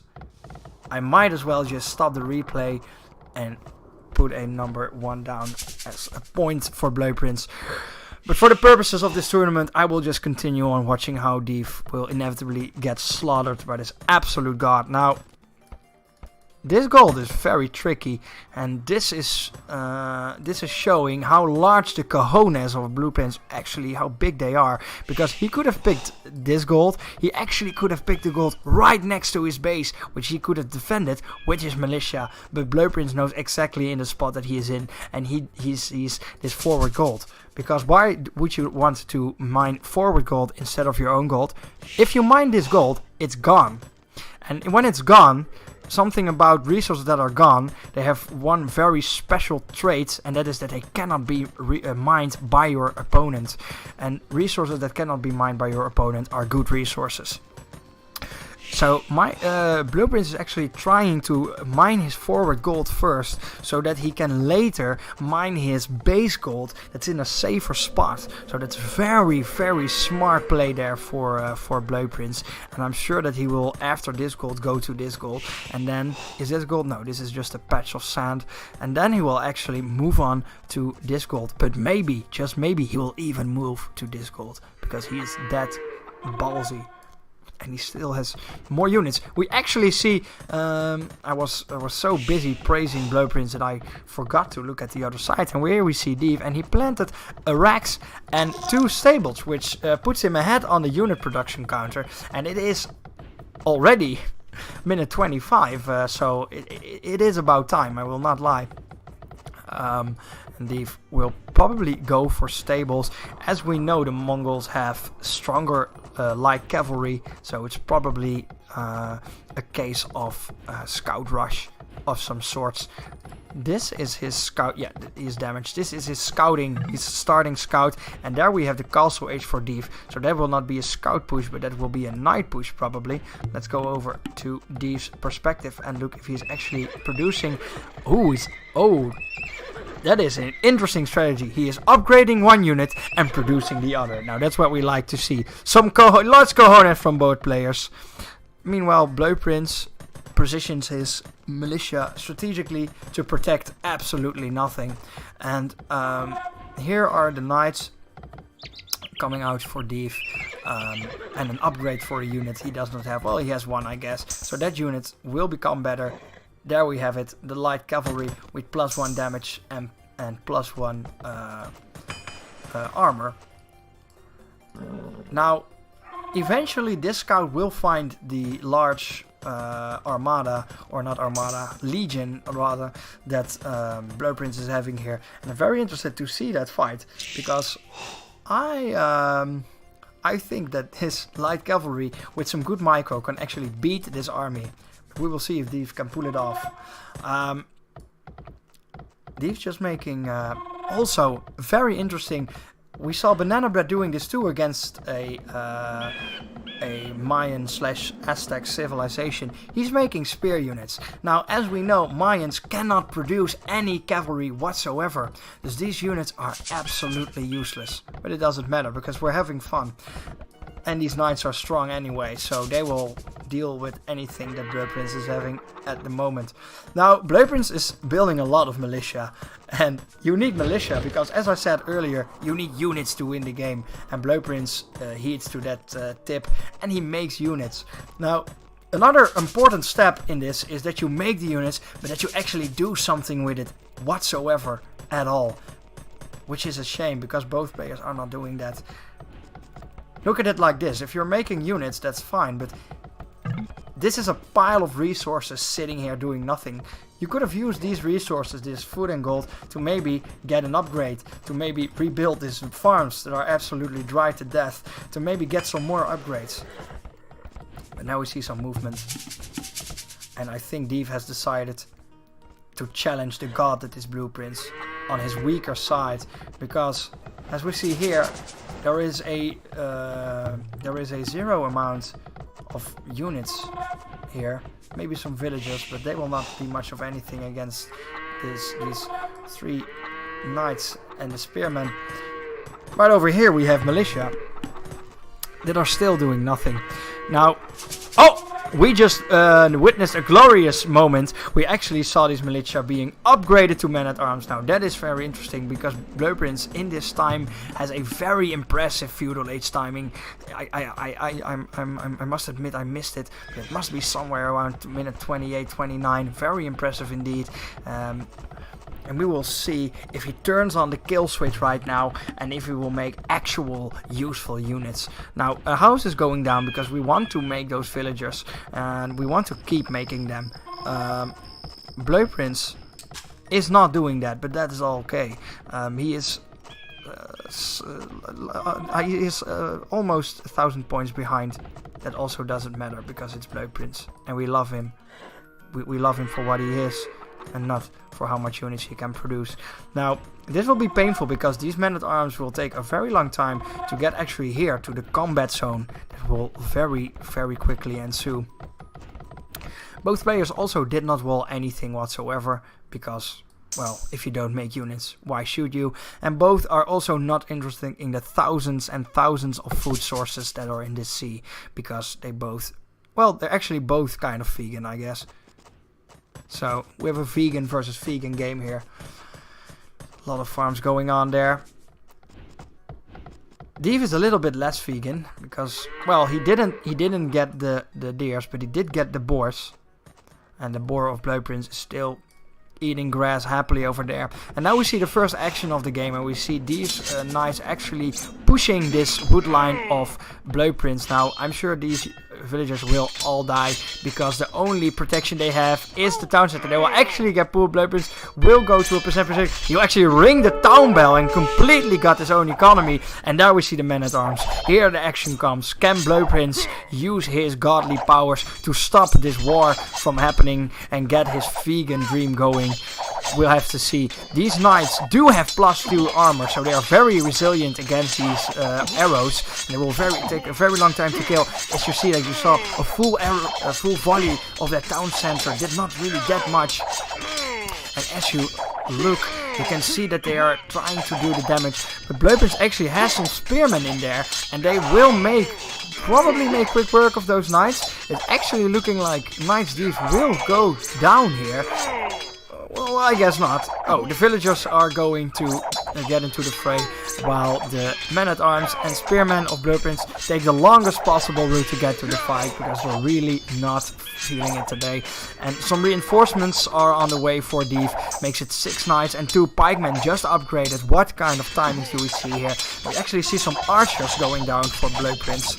Archers very useful against those pikemen. Let's see if we can pick those pikemen off. But the knights, they will just get on these archers and just absolutely destroy them. So it's not looking too good for Blue Prince, very surprisingly. But now we can see that if he actually places gold here, gold miners here, they would have been dead. And now they are sneakily mining this gold. No one knows. It's absolutely amazing.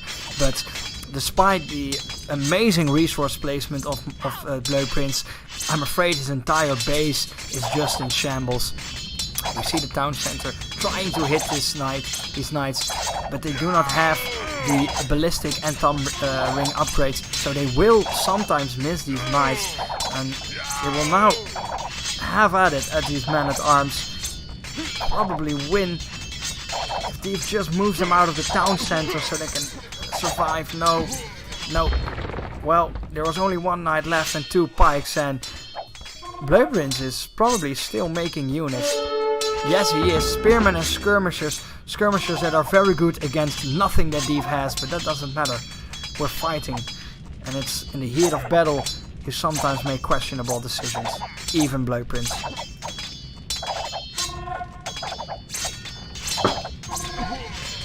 Now the last units of Thief will go down, but I think that Thief is very happy with what just transpired. He killed the absolute entire wood line of Blue Prince. He killed a lot of farmers, and if we look at the population count, we see a 45 population count for Blue Prince, and we see actually a 56 population for Thief. I would have expected that to be a lot more, but it isn't, for reasons I do not really understand. It doesn't matter because Thief has knights and Blue Prince has not. He has a lot of spearmen that counter it. He did make armor upgrades. It's actually pretty good. Pretty good, Blue Prince. Good stuff there. There will be some of an answer to these knights, but not enough at this point. Now, Thief has a lot of villagers at gold. He's mining a lot of gold. Now, as we know, Mongols have a lot of strong gold-heavy units, so you need that gold, but this is maybe a little bit much. Also, considering the fact that he does not have a castle, he is close to getting enough. You need 650 for castles, but there is the double archery range, and now we have an answer to the question why he mined that gold. Oh, I stand corrected. He actually made a castle there, I guess. Also, I'm missing some things, even with the power of seeing it all. Here we see a castle for Thief and some action going on. That was a lost pikeman that just got executed by those strong archers. He's actually continuing to make archers, and he's actually pulling his entire wood line again. Wait, where did the villagers come from? I'm actually not sure. Did they come from his town center? I'm too confused. This game is too chaotic for me. You see the villagers, they are continuing to mine the lumber camps. It would be nice for Blue Prince to make a new lumber camp so that his villagers wouldn't have to walk to the other side of the world for the collecting of the wood, but it doesn't matter, I guess. Blue Prince has other problems to think of. Now, here we see the very strong Mangudai for Thief. Mangudai, I would say token unit for today. We saw 2 games, Mongols versus an Indian civilization, and 2 times we saw eventually the Mongol Mangudai come out. And I'm afraid that once these Mangudai have been messed up and will attack Blue Prince base, it will be, and yes, I'm going to say it, soon over for our godly friend. Here we see the knights walling off this area, because we would not want all these powerful units of Blue Prince pouring in our base from the left, the side where there is a 0 amount of castles. Here we see a mangonel. So it's good to see that Thief is actually using the powers of his civilization. He is producing those mangudai, he's producing those siege units. He does not have the upgrade yet that they move faster, but when he reaches Imperial, if he reaches Imperial, he should probably get it, and then this just becomes a racing cart. Meanwhile, Blue Prince is in a bit of a pickle. He's still mining gold, he's still farming, he's still having himself some wood, and he has a lot of resources in the bank. Maybe he wants to spend them on anything whatsoever. Here we see 4 villagers just standing there and not doing much of anything. These villagers have been standing here so long that the whole place has fermented to the ground. And I'm starting to realize that Blue Prince isn't maybe not as good as I thought he was. Do you know that one guy that you always look up to when you were little. You thought he did everything perfect, and he was unquestionable. And then later, when you get older and you get more insight of yourself, you realize that the guy is an idiot, and that he really was just a sham, and he lied to you, and he wasn't what he portrayed to be at all, and that he just sucks. Well, that's the moment I'm having right now. I'm realizing that Blueprints absolutely sucks cock at this game, but it's probably because he just installed the game. Yeah, that could be a reason. And we will now see the Knights of the coming in from the other side, and we will see if they will spot. He did see the gold mine, but he's not bothering going there. He's just running away from the wolf. Is he going to kill the wolf? He's not, but he will just leave that alone, okay? And he will just fight the farms. Die, vegans! Oh, no, we will attack the villagers eventually, which is probably a better idea. And there we see the army of Blueprints reacting to these nasty knights, and we will see who will win. Now, this can go either way, I would say. If both players would use their good micro, this probably would go to deep, but we will have to see. This knight is just going his own way, and is just hacking away at the villagers. Meanwhile, Deep is positioning his Mangodai here and pushing with his pikemen and mangonels. Very strong composition, and will quickly deal with anything that Blueprints has here. Now here we see the knights making short work of the villagers and the spearmen and the skirmishers and all the Aztec units. But there is no micro going on. And as I said, if there's no micro, they will actually die to the spearmen. Run, knights, run. If you just run a little bit more to the left, you can see the special operation base. But they will never do that. What kind of strategy do we see here? Deep just pulled all his knights to this side and lured the entire army of Blueprints to the left. And now he is raiding this side with his Mangodai, with his pikemen and with his mangonels. Now this is a very strong army against what Blueprints has. And if these mangonels can lay down some shots on his army, this game is very, very close to over. I see some people still believing in Blueprints. I appreciate that. That's a very respectable trust that you have in the god that is Blueprint.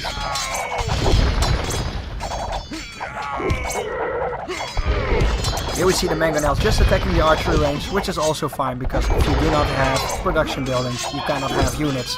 Now it's a shame to see that these units are not moved whatsoever, and this expensive Mangodai will actually die to the villagers and to the men-at-arms. But here we see the upgraded pikemen fighting the not so much upgraded men-at-arms, and they will eventually go down. And it's looking really bad for Blueprints. His opponent is already entering the Imperial Age at minute 47 with a population of 82 villagers, while Blueprints is at a respectable 21. And we will see how long this game will drag on before Blueprints realizes that it is all over for him. Now these villagers will get absolutely executed by the Mangodai and the knights. They will stand still. These villagers will just stare and watch their friends die and then get absolutely gutted. The Mangodai actually dies, but there goes the last villager. And we are at a 11 population for our Blueprints friend. We have 6 villagers mining gold. We all like gold. And Blueprints likes a lot of it. And we will see a couple of villagers. This villager is just mining a nasty tree that is in the way of his city planning. And now we see the great siege of the town center of Blueprints. Now I'm actually very surprised that Blueprints did not resign. It could very well be that Blueprints does not realize that there is a resign button. If that is the case, this game will go on for very long. And you'll bear with me, I'm sure. There goes the Eagle Warrior, and he will try to scout the area. Will he scout? Will he scout? No! No, Eagle Warrior! Do your job! How can you not see this? How is this dark? What are you? You just had to see the army, and then everything would be alright. But you did not. You're just standing there. My god, what a disgusting Eagle Scout. It's not an Eagle Warrior, actually. I don't even think... Yeah, no, Eagle Warriors do exist in an expansion. And Thief reaches Imperial Age, which opens up a lot of possibilities. Here go the Elite Mangudai, very, very strong. As I mentioned before, he can now go and get himself the upgrade. Let's see if he's actually doing that. No, he's just producing Mangudai, also very useful. And also here we see just people doing sweet fuck all, not mining any resources, not being useful in any way. And here we see the ungodly amount of gold miners. There are actually so much gold miners that are just clumping together. But it doesn't matter because the base is down. The town center of Blueprints is actually down, decimating any hope for this poor guy. And the Eagle Scout actually went to scout on, not knowing that he missed the entire army of the red side. Now, Blueprints, please do something. Use your villagers. Revolt against this puny resistance that is Thief. It will actually be a 2-0 for the Mongols in this tournament. We've seen the Mongols win before in the very first game in Banana Bread versus Root Watering. And we will probably see them win again. So Mongols being very successful here in this tournament, and I'm very curious to see if we will see them more, and that will undoubtedly happen. Now, building placement for both players. Thief, respectable. He's trying to wall off sections with this, not really completing it, so that's not really of much use. But he is producing units with the buildings he's making, so that's a good thing.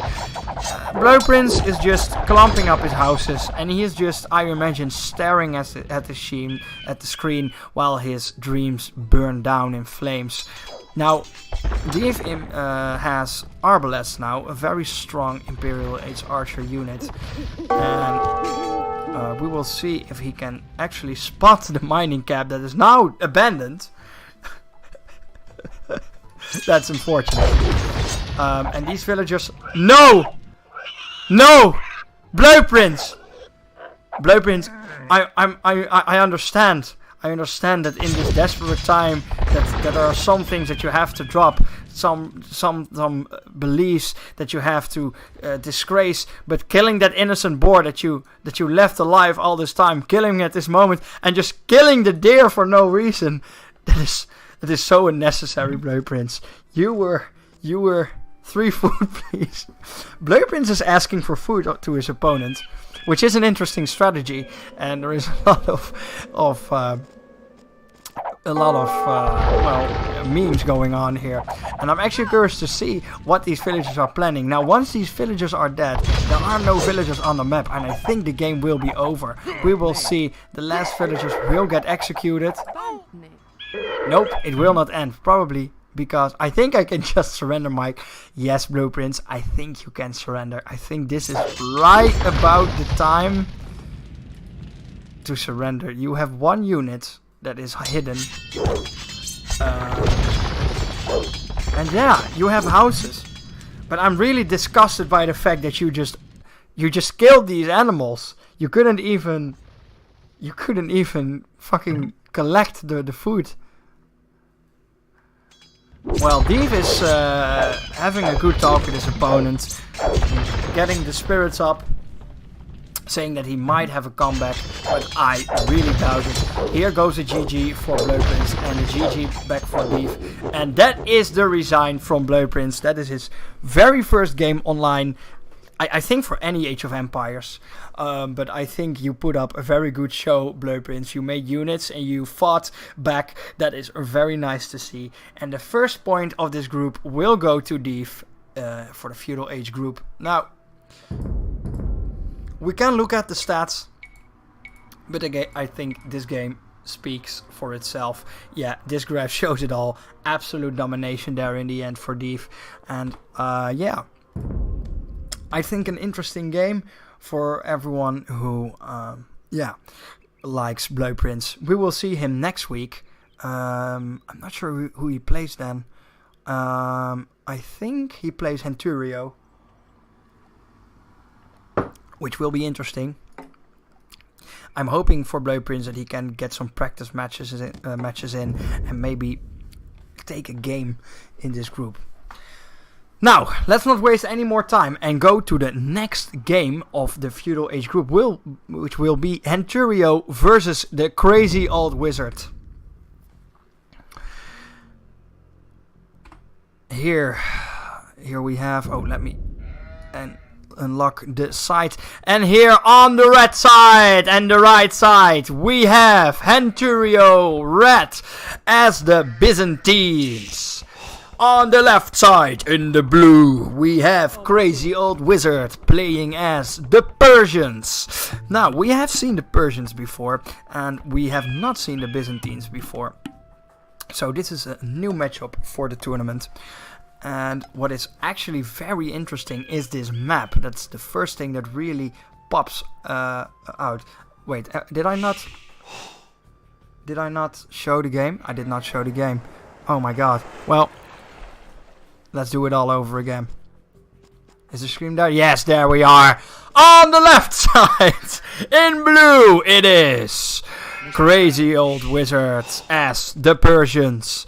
On the right side, in red, we have Henturio as the Byzantines. Now, before I absolutely whiffed that intro, I was talking about this peculiar map, because as you can see here, there is a very thin spot of water, which makes this choke point very small. And if one of these players walls this off and gets naval priority, this would be a very interesting point to watch fighting. But we have not seen any player this day wall off the sides, which is surprising to me. But that's how it is, I guess. Now, before we will look at the players and what their plans are, we will take a quick look at the bonuses. So we have seen the Persians before, so I will go through them rather quickly. The Persians are a cavalry civilization with extra food and wood in the beginning of the game, and some very strong cavalry bonuses, and also a very strong cavalry tree, so very strong cavalry civilization, and we probably will see some cavalry knights in this game, some cavalry units, excuse me. Then we of course have the war elephants. We've seen them before, and maybe we'll see them again. The faster work rate of the town centers will make sure that you have a economic advantage over your opponent.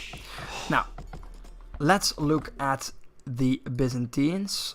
Let me get the bonus sheet up there.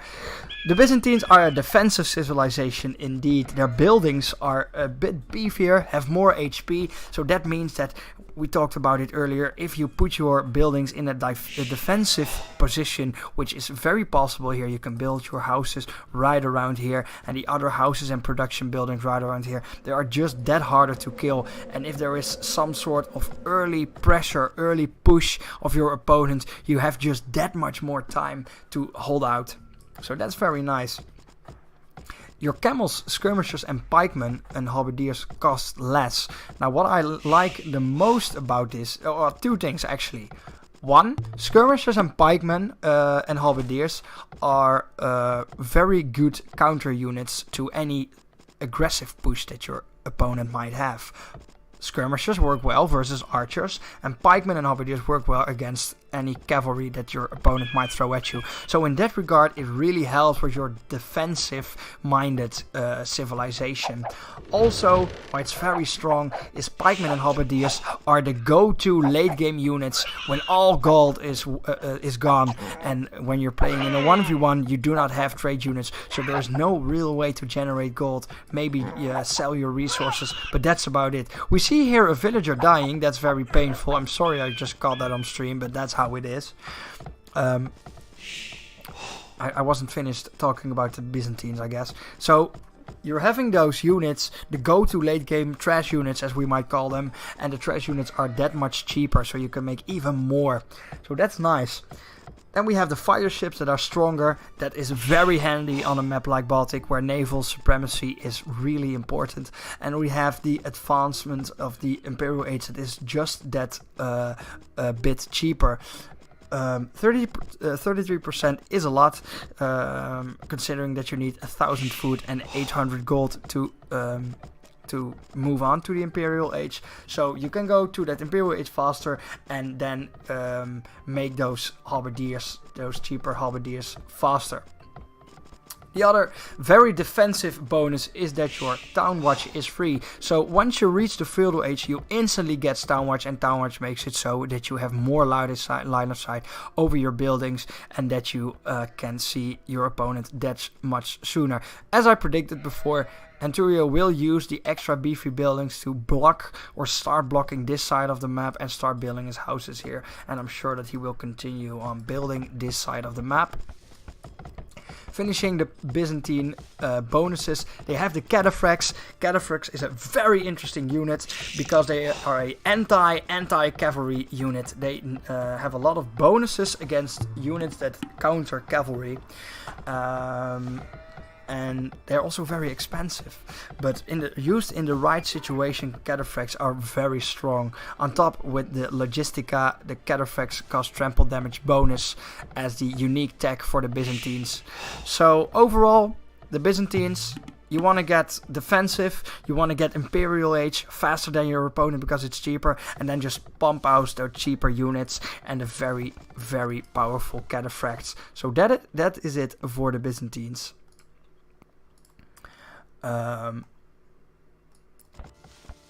We will now look at this game and see what the opponents will do. We will see a scout going down for Crazy Wizard, and he will sure find Venturio and see what he is all about.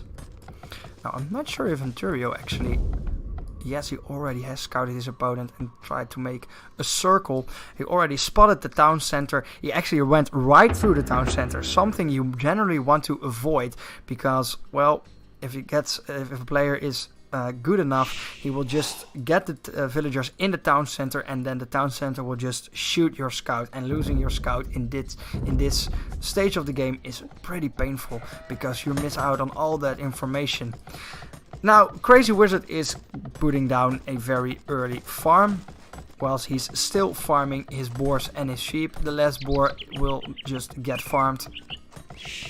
And we will see what he will do with the resources. Crazy Old Wizard is on 400 food, and maybe he will reach 500 with his boar food, and the sheep food, and maybe we'll see 500 yes, and an instant click up to the Feudal Age. So we see a pretty decent timing there for the Crazy Old Wizard going Feudal Age. Meanwhile, Anturio has 50 food, still not anywhere near the Feudal Age, and he is finishing off this wall off. Now, this part of the game is nasty. You cannot build any houses on the side of this water. You have to build a piece of wall there, and I'm very much hoping that Anturio realizes this, because if he doesn't, Crazy Old Wizard will just be able to waltz in there with his units and just laugh at this wall. Crazy Old Wizard is going for a barracks at minute 12. He is already mining some gold, and he has a decent amount of food. I think, yes, 250. So he has options to make some units if he wants to. Now he is feudaling, so it might be possible that he is going for a man-at-arms push, but it's also possible that he's building this barracks to build a stable, which he will use to make knights or scouts to push with. I am expecting Crazy Wizard here to do some early aggression. He has a lead over 100 food. And he has a lead over production buildings. No, I stand corrected. There is a barracks there. And Crazy Wizard just reached Feudal Age. And I'm interested to see what he will do. As we know, the Persians are a cavalry civ, so I would like the stable here, which will be the case. He will build the stable, and he will probably go for a scout or two. It would be interesting to see if where is his scout actually? Here is his scout. So Crazy Wizard is scouting his base, and he did spot this barrack, so he does know his opponent is capable of making units, but he doesn't really see anything else. He does see this wall up, and this is exactly what I mean. This is a problem. I hope Anturio spotted this too and he will fix it, because otherwise that will be very painful. The blacksmith's going down, and that can mean two things. It can mean that he wants upgrades to make his units stronger, or it means that he wants his second building to castle up and yes, go to the castle age and make knights. We will have to see. He has a decent amount of food in the bank. He has a lot of gold to go up. So he has a lot of options here. He scouted his opponent and knows he is still feudal age, or dark age, excuse me. And actually, he still does not have the food to go to the feudal age. Really, really painful stuff there. Yeah, there are deer there. There are even sheep there. There are a lot of resources here, but they're just not getting used by Anturio. And yeah, that is a shame, because he is making all these farms using all this wood for no reason, because he can just mine, he can just farm these resources. Now, Crazy Wizard is making use of this and is 400 points ahead of his opponent. There goes a marketplace. I'm interested to see why he makes this marketplace, because he has the buildings, a stable and a blacksmith counts for the castle age, so he should be able to go castle age, and a marketplace in a 1v1 situation is not one of the highest priority buildings. It is more of a multiplayer building. You can collect, you can trade some resources, maybe to get a faster castle timing, or maybe to get the units out that you want, but I doubt that is the case. So maybe Crazy Wizard doesn't know that he already can go up, or maybe he just thought, whatever, I have the wood, let's go. Now he has the resources to go castle age, and I think that he will click up very soon. Well, our Anturio friend is still, yes, there he goes. He is clicking up to castle age, and Anturio is not anywhere near the castle age. So this is looking pretty bad for Anturio, which is a defensive civilization, is that Byzantine civilization that wants to use that early game to boom faster. Which is harder, I reckon, against the Persians with the faster working town centers, but nonetheless. And yet again, he is not walling off these sides, which is such a shame, because it just means that this entire wall is useless. On this side, again, no wall offs, and while here we have entire slabs of land that are just unwalled.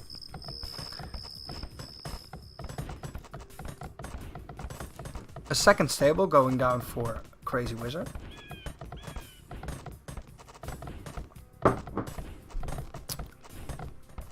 This tells me that once he reaches the castle age, he will probably start pumping out the knights and start harassing his opponent. Crazy Old Wizard must realize at this point that he is ahead by a long margin, knowing that he is going to be soon going to be castle age, and his opponent is still not feudal age. He will get feudal age any second now, and he will actually, Anturio will build a dock, so he will be the first one to initiate the naval battle in this map, but I'm not sure that it will help too much, because he is very weak on land. There we have the castle age for Crazy Old Wizard, and we will see if he can actually use this timing to get his knights out. Now, he does not have any... Oh wait, he has his scout, so we can check if he made any upgrades. This is his sheep, this is other sheep, there his scout is. Yes, he made armor upgrades. He didn't make damage upgrades. +2 is from the bonus you get when you hit feudal age, and +1 armor for the scouts and also for the knights. Yes, there we are.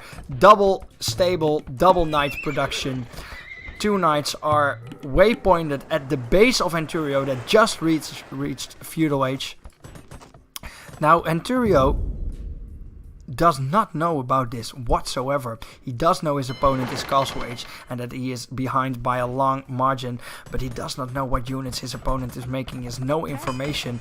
A blacksmith is going down, a barracks is going down, and another barracks is going down. So 3 racks strategy here for Henturio, and I'm hoping that he's researching man-at-arms. It's not the unit that you need. You really want those pikemen, you really want those spearmen, because your opponent is going to kill you with knights. Here we see the first attack at minute 22, respectable timing. It was a fast castle into knight push, a classic in the Age of Empires online scene. And here we will see Crazy Old Wizard directly going for the wood line of Henturio. And the wood line is a very long way from the town center. So Crazy Wizard has a long time to actually do damage with his knights, which he will. Now Henturio has made some men-at-arms without upgrades. Crazy Old Wizard has the armored knights, and I'm afraid that if he does not micro... Actually, Crazy Old Wizard, I'm not sure if he did this on purpose, but some nice micro there. Some people might not notice, but units that are on top of hills do more damage to units that are downhill. That is actually a mechanic in this game. And what we just saw is Crazy Old Wizard moving his knights uphill to do more damage. I'm not sure if he did it on purpose, but it was nice to see nonetheless. Here we will see Spearman going out for Henturio, a better counter to Knights, and we will see if Crazy Wizard reacts to this. This is a fight he probably cannot take. I think he is macroing or something. No, he's trying to fight them. And, well, I'm not sure if that was worth it. I would have just walked away and just got to the other parts where there are no units.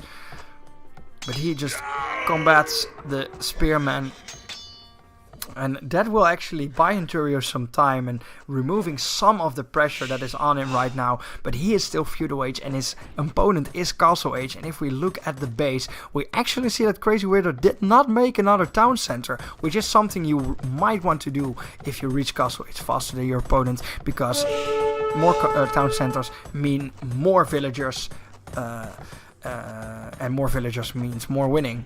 So that is surprising to me, but nonetheless, due to the Castle Age, he does have stronger units, and he did what I said. He walked the other way around, just dodged the spearmen, and just went on killing these villagers. Now, I did see in chat that Crazy Wizard did that micro by accident, but now you know units do actually more damage when they fight units that are lower than them, and that accounts for range unit, but also for melee units. So as you can see right now, this knight is doing more damage to this villager, and he actually dies. So the more you learn. Now we will see this knights just having a real good time here in this base, and we will see that the lead for Crazy Wizard will be getting bigger and bigger by the minute. We have a lot of gold miners here. We have another mining camp going down actually, so a lot of gold getting mined here for Crazy Wizard. He is using his resources, so that's very good. He actually, maybe Henturio wants to give his gold to Crazy Wizard since he likes it so much, and he's not using it anyway. Here we have a camel. Interesting decision, since camels are not really a unit that you want to make here. Camels are good versus other cavalry, not versus these units. As we will see, this camel will probably die without really killing anything. Yes. And there we actually see the GG from Henturio. Yeah, I don't think that is completely unjustified. It's a shame that he didn't finish his wall off, and it's a shame that he started farming so early when there were so much free resources on the map. He could have gotten Castle Age so much faster, but he didn't. Very good from Crazy Wizard. Fast castle into Night Rush, a classic, and I think he executed it pretty well. I was interested to see how this match would turn out, and as we know now, Crazy Old Wizard will take this game and take his first point of the tournament, and together with Deef will take the top of the group. Now, Let's see if we can see something interesting in the stats. We didn't really have that much close games today. Unfortunately, a lot of one-sided games, which is okay. That can happen, especially with the random picked format that we have. Here we actually see that Centurio mined more stone than his opponent, but for the rest it is all just domination for the crazy old wizard. We have a 13-minute feudal timing, which is respectable, and we have a 20-minute castle age timing, which is pretty good. Yeah, villagers, the same villager count. This is because he did not make any town centers, so there was not really a town center advantage or villager production advantage there, but it did what it had to do, win him the game. So that was Crazy Wizard versus Centurio, and then it is time already for the very last game of today. It's 10 o'clock, that's nice. I would have thought that I would sit here until midnight, but that is not the case.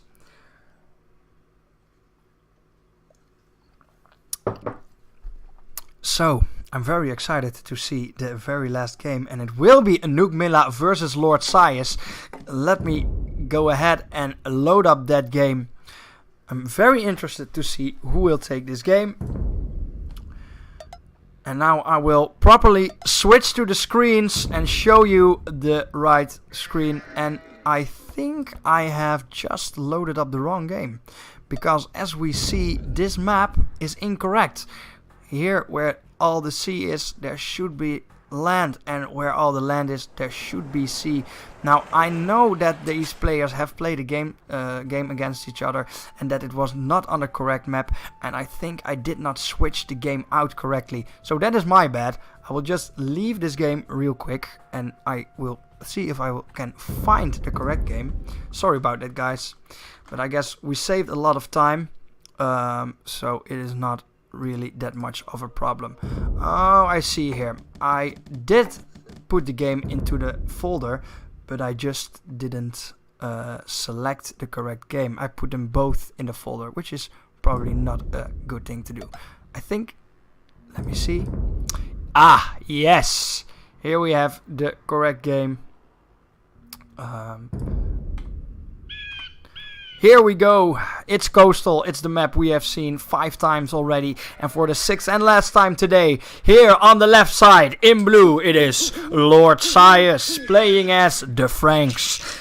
On the right side, we have Anouk Milla playing as Brobert, because she's probably playing on someone else's computer, but this is in fact Anouk Milla. We have confirmed that, but she just has a different name, and it is Anouk Milla in red playing as the Spanish. Now, as we already did in the other games, let's go ahead and put up those nice Civ bonuses. So first we have here Lord Sias as the Franks. The Franks are a cavalry civilization. They are very well known for their very potent fast castles into night rushes, the strategy that we saw last game. Their castles cost 25% less stone, which is very nice. You can use those castles to get aggressive sooner or get defensive sooner. A very versatile bonus. Then you have the knights that have extra health, and this is why their knights are so strong and their night rush is so feared, because you can just, the already tanky knight with 100 health get 120 health, which is a lot of health for units in that stage of the game, so very strong bonus. And then you have the farms that are upgrades that are absolutely free, which means that the farms that you make yield more food when you make them. And again, this is a wood bonus, because it saves you more wood and some resources for the upgrades, I guess. But it's more a wood bonus than a food bonus, really.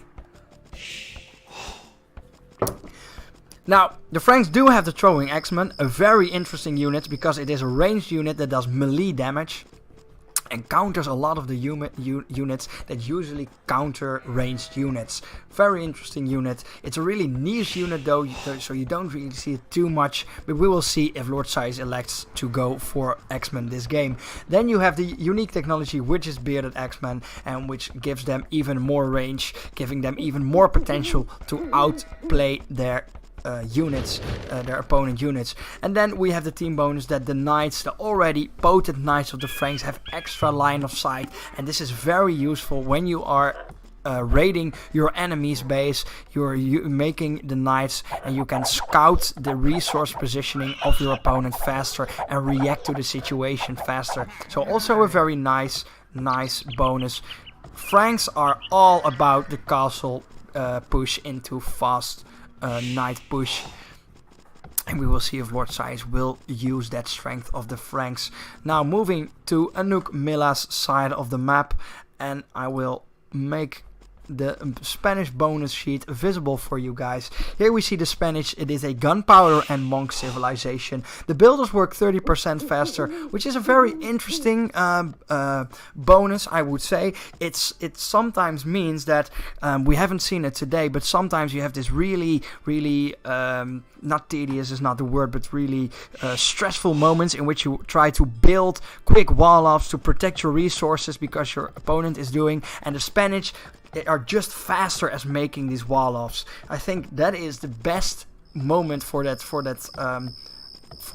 bonus to shine. It's also really useful if you want to put an aggressive, annoying castle in the face of your opponent, and you can just build that castle that much faster. Another very strong bonus of the Spanish is that their upgrades in the blacksmith do not cost any gold. As people might know, they cost gold, and a lot of it. And gold is a very, very scarce resource in the early stages of the game. So to get your knights out maybe, or your gunpowder units out, your archers out, which also cost a lot of gold, and to not have to use that gold on actual upgrades is a really nice feat. So it gives them really it gives the Spanish a lot of options to go aggressive. Now we do have the cannon galleons that benefit from ballistics, which means that ballistics is an upgrade that makes them more accurate. As you might know, ranged units in the beginning of the game do not actually fire at the units, but fire at the place where the unit is at. If you move that unit, the arrow misses. But once you research ballistics, the archers will actually fire at the unit and not at the place, making the hit. Thumb Rings also does this, by the way, making the accuracy of those archers and the worth of the resources that much more. So very nice bonus. Then we have the unique units, the very feared Conquistador, mounted gunpowder units, very strong, and something we often see Spanish players build up as the game goes. And once you have mass Conquistador, it is mass pain for your opponent, and he's just you can just wail away at his units, at his army, and just kite him down with the very strong gunpowder units. Then you have the missionary, a very strange unit. It is a mounted monk, but he I believe cannot pick up relics, and he's also a little bit slower with converting, but he has the kite potential. So with a good micro and with a good army composition, this can be a very useful unit, but it's a very niche unit, I would say. I do not see it too often. Then we have let's see, why is that standing? Wait, hand cannoneers and bombard cannons fire faster. Why does it say it right there? I'm confused. I'm not sure if that's supposed to be there. I think they do fire faster. I'm not sure about this. I'm not sure if that's true. I had some Photoshop issues because I'm not an artist. So I'm not sure if that's actually a bonus for the Spanish. It makes sense. It makes sense that the gunpowder units fire fast, so I guess it is.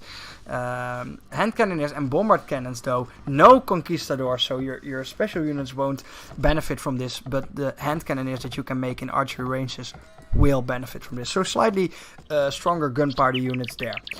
Then you have the unique tech Supremacy, an hilarious tech. Your villagers are better in combat, and you could say whatever, but it's actually really good. I do not have the exact numbers right now, but what I do know is that they compare to champions. They are somewhat weaker, but they can compare to champions. And because they are only 50 foot, you can make a legit villager army as the Spanish and actually win the game. It is possible. As you might know, the Viper, a very good Age of Empires 2 player, just used it a couple of days ago. I saw that on stream. It's hilarious to watch, and you catch a lot of people off guard. Not in this tournament now, I guess, now that I said it. We actually will see a feudal age there for Lord Sias at minute 11. Very nice feudal timing. We will see also already some farm. And the sheep are next to his base. He didn't scout the sheep. Oh, that's such a shame. And we see deers and sheep here. And we see sheep here. Oh, Lord Sias. This is actually a little unfortunate that he cannot get to this deer.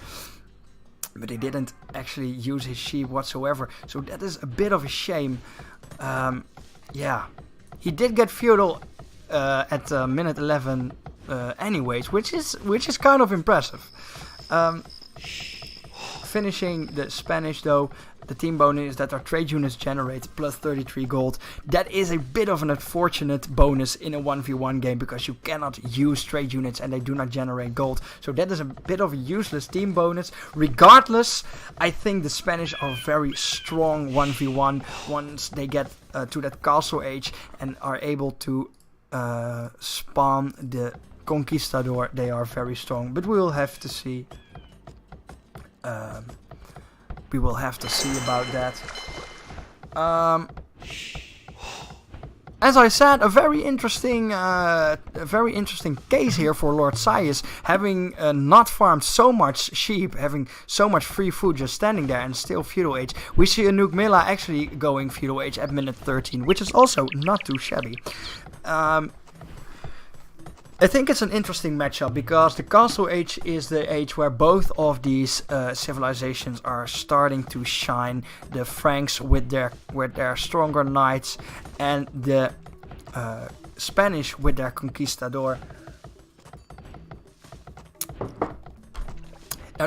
Now in a Knights versus Conquistador situation, the Conquistador probably win because they can kite from afar. We see a duck for Lord Sias, and Lord Sias is actually saying, you know what, I do not really like meat, but I do like myself some fish. Let's just farm the fish. Which is nice. Let's see here. Nuke Milla actually built a stable and started mining some gold, mining some wood over here too. So you might want to place a lumber camp here to just be a little bit more efficient with those villagers. Here we can see some more idle villagers. So a little bit, little flaws here and there, but Lord Sias also flaws of his own, which makes this game interesting to watch nonetheless. Nuke Milla is actually 200 points ahead. So we will have to see what she will do with the lead. As we can see here, there are units in her stables. Scouts, she is going for a scout push. I like it very much. An aggressive play and a watchtower. A rather nice place, watchtower I'd say. Not really necessary because if she would scout the base of Lord Sias, she would have noticed that there is no production building whatsoever, so there is nothing really for this tower to protect, but nonetheless I get why she builds it there. It protects her production buildings, it protects her gold. That's nice, by the way. Lord Sias just says, let me just go ahead and take these sheep, walk all around here, just get me some free food, because I really wonder where all my sheep are.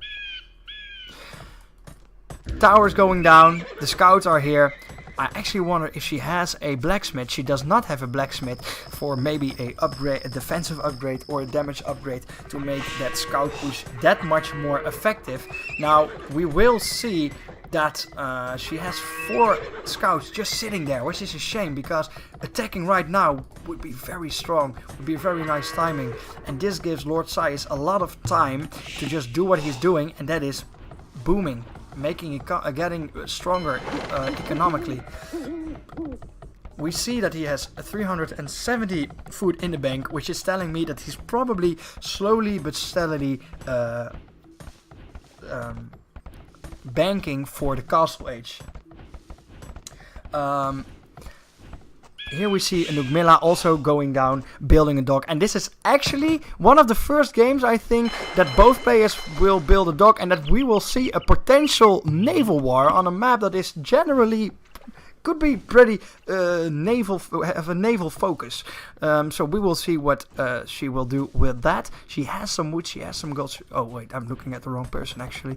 She actually has no wood, so not much building of galleys going on there, but she still has these scouts, and she's not using them. So painful. I said it once, I said it twice. If you make units, you have to use them, because if you do not use them, it is resources literally wasted. This is a pile of food, useless. This is 100, 200, 300 food. She had 300 food in the bank, and she waited just a little bit longer. She just could go castle. So if you go for the units, that's absolutely great, but use them. Use the units. Here we see two sheep who want to really get killed here in the base, but they can't because there is a perfect wall off. And I'm so proud of you, Lord Size. You actually walled this nasty bit off there, so that's really good. You cannot place... There are two tiles here, but you cannot place a house there. I actually forgot to mention, now that we are so late in the stream, I think for a lot of people they are noticing my trees and the grid.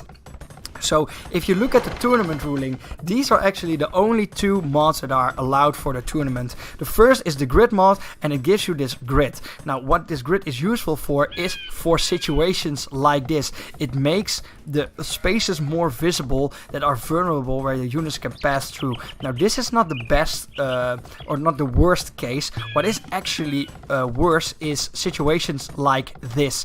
Now here you can see these houses. If you do not have the grid, it's really hard to determine if these houses actually block. It's a lot of times that you can actually just walk right through there, and this grid helps you spot the openings in your wall and make your base safer. So this is a grid. I recommend everyone to get it if you get your chance of winning higher, because it helps you get the game more clear. The other mod is that the trees are tiny. That is because the trees in the other games block a lot of line of sight, and that is annoying and sometimes game losing, as it can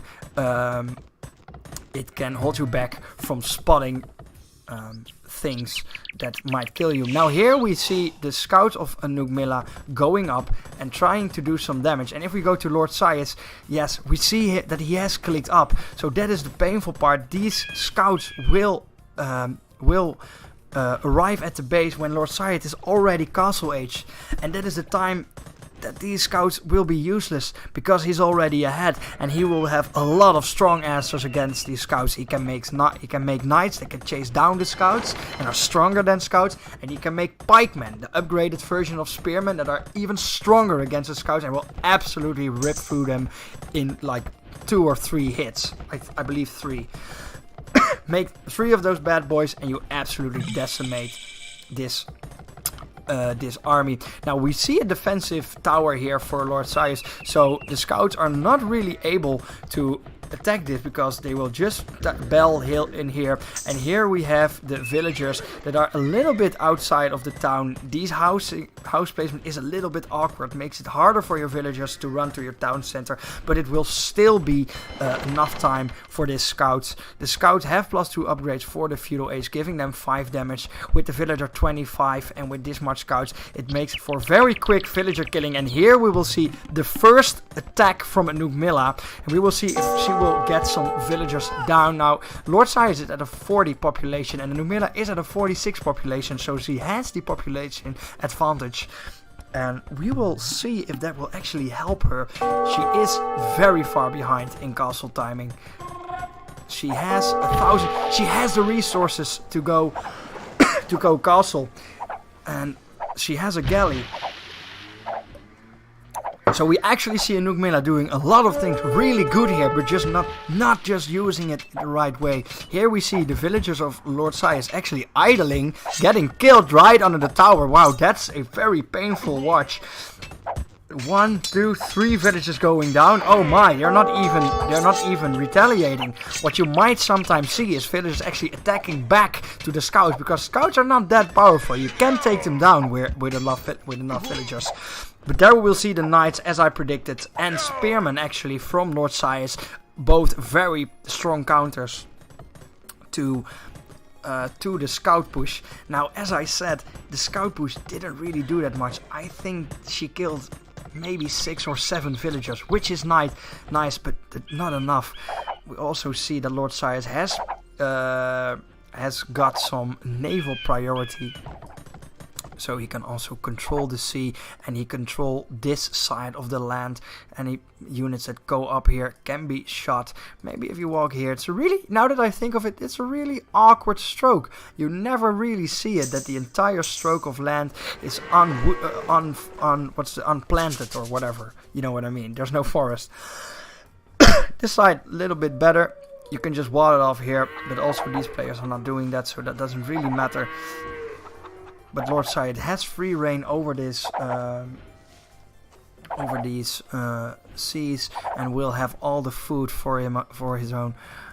My English is slowly failing as I am already casting for 3 hours straight, and my throat is dying. But we're going strong. I'm actually really glad to see this is the last game, because it's really interesting. I would still give it to both of these players. It's really unfortunate that Anugmila had the strong start and had the strong scout push, but it just didn't work out. Now, she did just turn Castle Age, and we will see if she will get the momentum going and go for a extra town center, because that's what she really needs. Lord Sias actually did not make an extra town center, so he is also not making the extra villagers that he could at this point. So that is a very good window for Anugmila to take this game back.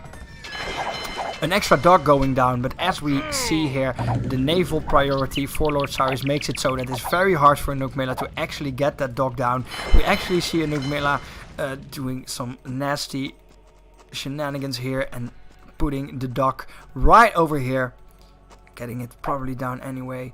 Maybe Lord Cyrus will put his galleys on patrol, but we'll have to see about that. I think Lord Cyrus was really lucky with the wood line placement. You see that the wood, the forest that was spawned right here made it so that he could only has to wall this side and blocking any possibility of siege for the early stages of the game at this side of the map. Now, what is the case though is that his gold is on the right side. So what would have been actually better in my opinion if he were only to wall one side of the map off is to actually wall this side, because this is the only place he had to wall, because you cannot pass through this point and you cannot pass through here. So he only had to make 2 buildings here, maybe even a gate, and all this gold would be protected. We will see Lord Cyrus actually upgrading his galleys to war galleys, doing that much more damage, and actually leaving here. I think he realizes that this is going just a little bit too easy. Nope, he's just going back. I thought maybe he would try and scout double docks here. So Anugmila is actually going for the naval battle, and we will, for the first time today, see a naval battle. Interesting watch. We will have to see, because she is Castle Age, but she did not upgrade the war galleys, and galleys are so much weaker than war galleys, and I hope she will get this upgrade before she goes into the fray, so we can see a close naval battle. Because if she gets the war galleys, she gets only 3 war galleys. She has the harbor advantage with 4 harbors. Well, actually 3 and 1 going down, so just 2, but still that's double the harbors. If she can kill the galleys, she can then actually kill all the fishing ships here, kill the transport ships, and that will mean a very large economic advantage for Anugmila. So I am very much interested to see what's going to happen. We actually see a castle here, which I do not like this positioning. I would have with the whole. Ah, she didn't make the war galleys. Okay, I'm excited to see who will get naval priority here. I would like maybe the castle here to protect your docks, or maybe somewhere here in the center of your base. If she placed it right here, it could protect her stone, it could protect her wood, it protected this gold mine, and it protected her town center. It also would have protected the farms here, and even maybe war galleys, if you put it a little bit more to the left, which would be fine to protect for the raiding war galleys. But she actually made 3 war galleys, the exact amount that I recommended her to make. And she will actually go here to the left and fight her way back into this sea. Now, 3 versus 2 is always better for the 3 part of the map, and this war galley quote-unquote army of Lord Sias will go down, and that means that Anugmela now has sea priority, because Lord Sias only has fishing ships and transport ships, and yes, that's what I would like to see. I want to see those units used, and we will see the war galleys. No, don't stop. Yes, good. Keep faring to victory. Now, if we look at Lord Sias, we actually see that he is making war galleys, but he only has one dock, as I said. So Anugmela is able to make war galleys faster, and she has 5. So this will just be another galley slaughtered. What Lord Sias should do is put his waypoint into the harbor and just stock up his units there until he has a big enough army to retaliate. But here on the other side, oh no, Anugmela, are you not spawning it? No, not if you look. She's not seeing this. She has absolutely no sight over this place, and Lord Sias is just sneakily going to the other side with his knights. And here we see the all-feared knight push. I'm really interested to see what's going to happen. Can Anugmela actually react to this fast enough? All her production buildings are on this side. She only has one spearman over here, and she has absolutely no defenses here. Oh, I think she still did not see it. She has so little time to react to this. Oh no, and she's absolutely blind. She thinks she has the naval priority, which she does. But now she will see the knights, surely she will. And the knights will go straight to one of the wood lines of Anugmela. And these knights have +2 armor, +1 damage. And they are Frank knights, so if they have 120 HP instead of 100, which will make absolutely short work of this knight line. Now Lord Sias made a watchtower over here and made 2 docks, so they are on the same dock count right now, and he made scorpions. That's an interesting pick there. You can see that the scorpions are not really that hurt by the war galleys, and they do hurt the war galleys quite a bit, so that is a very interesting counter there. I like that pick.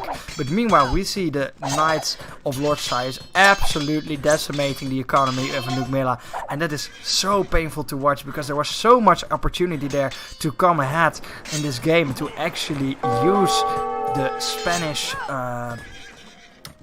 might of that late game civilization.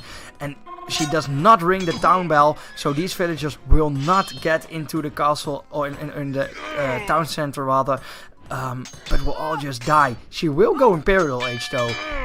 And there we see the Conquistador. Now, as I said, Conquistador do have the advantage, but the unfortunate building placement will just make it so that the Conquistador have to walk all the way up here. Actually, they cannot. This castle is completely walled in, and this Conquistador cannot go there. That is so unfortunate. Oh, this game. Oh, it breaks my heart. Lord Sias actually doing something dangerous here, something that a lot of times happens to players, is they build a wall against the wood line, and then they, as they call it, overchop the wood, which makes it a vulnerable spot. But at this point of the game, I don't really think it matters. Anugmela will try to make another town center, but she cannot come out of her town center. She does not have any land priority whatsoever. She also lost the sea priority. Lord Sias made war galleys, made defensive units and structures, has absolute control of these shores. And it's looking real bad for Anugmela. It was a very close game for a lot of the early game, but this one is seeming to go to Lord Sias.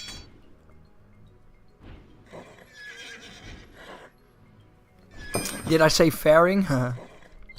But didn't I, like, it? No, is seafaring, is that not a word? I thought it was, like, to fare. No, it's not. No, I guess it's not. I meant seafaring. Ferrying. Yeah, ferrying to the other side, I guess. Well, they ferried some knights to the other side that absolutely decimated Anugmela's chances of winning this game, to be honest.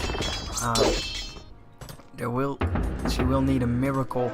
She did free the Conquistador. She actually destroyed, I think, a wall there to free them. And here we will see the Conquistador. Conquistador can be effective against knights, but you have to kite, you have to walk away, hit and run. You cannot let them stand still, because they will just get killed by the knights. Oh, that is such a shame. That is such a shame. The expense of Conquistador will quickly fall to the very strong knights of Lord Sias that have +2 armor upgrades and +2 damage upgrades. Now,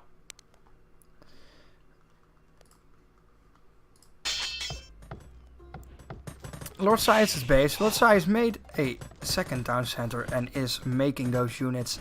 And as we look at the score, we see a very big lead for Lord Sias. And we see Anuk Milla running out of options by the minute.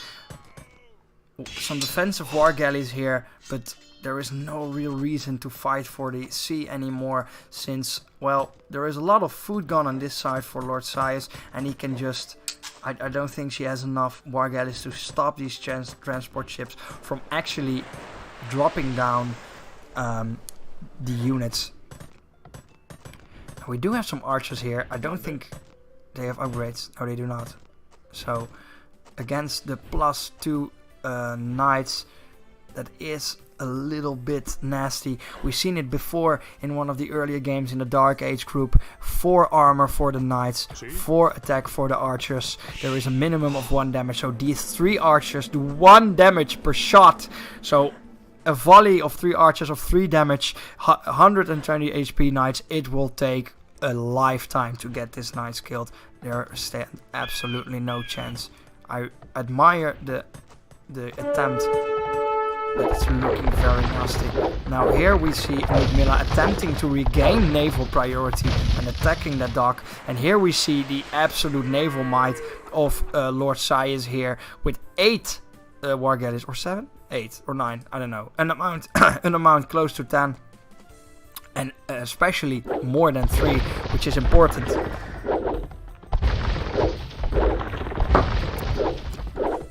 These war galleys will go down, and with that, one of the last military units of Anuk Milla. Oh, such a shame.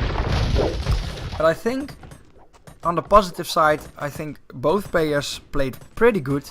As I said, I think Anuk Milla had a lot of really good ideas, but the execution sometimes just wasn't there. And I'm hoping to see if she gets into the tournament and maybe gets some practice, if she gets that execution better and maybe take a game or 2. I would absolutely expect Anuk Milla, if he keeps playing to this, to actually take some games and get out of this group. Lord Sias the same. I think he played really solid. He played to what his opponent was doing. He did the knight push with the Franks. So really good stuff there too. I think he was really smart about getting that naval priority back. And then that sneaky knight ferrying that won him the game. Now we see a very forward castle here, and there is nothing that Anuk Milla can do about this. These archers will now try to retaliate, and as I said, here you see it, 1 damage per fired shot, and there go the archers. Absolutely no chance. And this town center can fire 1 shot at a time at the villagers, but they cannot even reach the villagers. He can just position his villagers right there, and then this castle is considered built.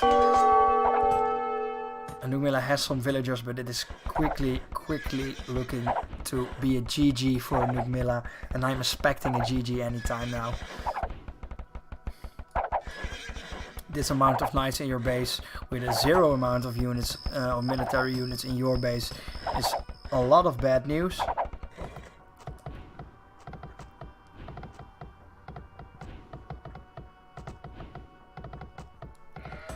Here we see sheep. The sheep are actually now in open space. They could be killed, but Lord Sias is not bothering. He has some farms going. He can make the villagers that he wants. There's probably a house because he's making 1 house in a random spot. There we see the castle, and there we see some defensive walls preventing Anuk Milla from doing anything whatsoever. Not sure what these villagers are going to do, but this is just a matter of time for the last game to end and Lord Sias to take the win. And then on the top of the feudal group, I think we have Henturio. No, Henturio didn't win. Crazy Wizard, Lord Sias, and Div. An interesting group, I'd say. as we've seen, I think the skill group of every player is pretty similar. Some are of course better than others, but I'm really interested in some of these matchups, and I think we will see some very close games in this group. So very excited about that. Next week we will return to the Dark and the Feudal Age group, and we will have to see what they have in store for us. Now, slowly but steadily, Lord Sias is ramping up, and he made his wall off, using his castle as a wall off, and Anugmilla not really in a position to do anything. She made 2 town centers here. She belled the townies here. Wasn't really necessary. She actually made a monk. I'm not sure what her plan is there, but she did not resign, and she's still creating units, so that tells me that she still is believing and still has some form of plan. Now I'm interested to see what that plan might be. I think that monk will get that relic, which is of course important, which will get you more conquistador if you want to. This is looking very good for the Franks, for Lord Sias. Putting down double stables, putting out more knights. Actually, there are cavaliers right now. Triple stables in his base. A lot of gold mined. A lot of resources in the bank. So he has a lot of opportunity to react to anything that his opponent is doing, really. But it will not be will not be necessary. My throat is killing me and I'm out of water. As SpongeBob once famously said, "Water!" I'm really in need of water, and I'm begging for Anugmilla to just resign, because this game is over, I'm afraid. You played well. The early game was really nice, but it just didn't do it, and Lord Sias will take the upper hand. Now, I think that the Franks versus the Spanish, as I said, is a very interesting matchup. I would like to see it again and see if there is some kind of Castle Age struggle where we see the strong knights versus the maybe even stronger conquistador, and who can out-micro who. I would really like to see one of these games. We see defensive positioning of the houses here, but we see some holes in there. Again, not really that it matters, because Anugmilla has absolutely no chance of defending or attacking whatsoever. Now these cavaliers will go in here, and they will crush the last bit of the base that is Anugmilla's Spanish base. And we hear some petards. And these petards will run to the conquistador and actually do something that we unfortunately see a lot of the time in this day and age, blowing themselves up only to do some damage. But what is the damage really? The petards blow themselves up like, you guessed it, retards. Now that at this late stage of the evening, and jokes like that prove what an excellent caster I am. Actually slowly losing my mind here, but the end is in sight. I'm sure some more petards over there, some cavaliers here. Actually, the original town center of Anugmilla is going down, and the last buildings of Anugmilla will surely go down, and there will be the resign for Anugmilla, and there will be the win for Lord Sias. Congratulations to Lord Sias for getting his first win. A very interesting game at the start, and then unfortunately a slow ramp to a win for Lord Sias. But nevertheless, congratulations, and I'm hoping to see more of these players. I'm very interested to see where they will both end up in the brackets in the group stage. Now here at the score screen, let's see if we can find something interesting. We see that Lord Sias killed a lot of units, and that Anugmilla didn't really kill that much units. Not really much interesting to see there. We see double the food collection. We see more wood collection. We actually see more stone collected again by the loser of the game. Maybe there is a pattern there. Maybe you should collect less stone and use it for resources to make units. Just throwing it in there. And then gold. A lot more gold for Lord Sias. And then we have some really good timings there for Lord Sias, and a good feudal timing for Anugmilla, and a very late castle age, but that was of course because of the scout push that didn't really go as planned, and that's where it really started going downhill. Now, total castles 1, we see a villager domination by Lord Sias, and if we go to the graph, I think that reflects it as well. As you see here, you see the villagers, there are a lot of more villagers, and there are also a lot more units there. So the graphs all speak for itself. And with that, we have finished the first games of the first group. And yeah, we have seen the players play, and we have seen what they're worth, and the other players have seen the players and now can see what skill levels they are on. So next week we will see on Tuesday the next round in the Dark and Feudal Age groups. Those games will be on the Highland map. The Highland map is a map where there is a river going through the map, and some opportunity for very defensive plays. So I'm guessing that some people will this time wall it off, and we will see some river wars going on there. So the next round will be on the Highlands map, but before we will see the Feudal and Dark Age land map battles, we will of course watch the Castle and the Imperial Age group on Sunday, and this 7 o'clock in the evening they will battle 6 games more on the coastal map, and we will see if the Castle and Imperial Age games will be of similar skill, or that there will be some exciting games with maybe some wall pushes and naval combat. As I mentioned before, I will remind you of the rule that you can only pick your civ once per stage.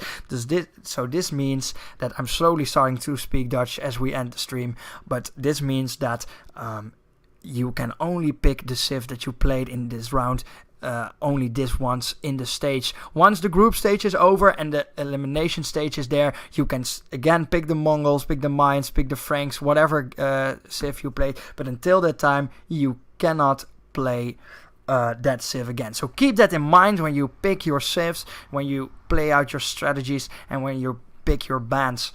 I'm thinking if I have more.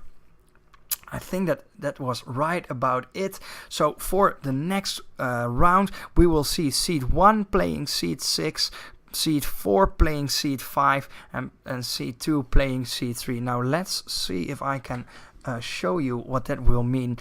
For the Dark Age group, that will mean that... 1 second, any second now, yes, that Banana Bread will play B Swift, Ik Yannick will play Laser Raptor, and that Ruud Wolting... No, this is not correct. I'm reading from the wrong thing. I'm sorry, I read it from the score screen, but I already changed the positions to the scores. The scores haven't been updated. I'm not sure why that is. I will, after this stream, I will quickly look into that, but I will make sure that it will be updated when the stream is going on, that you can still see who beat who and what the standings are.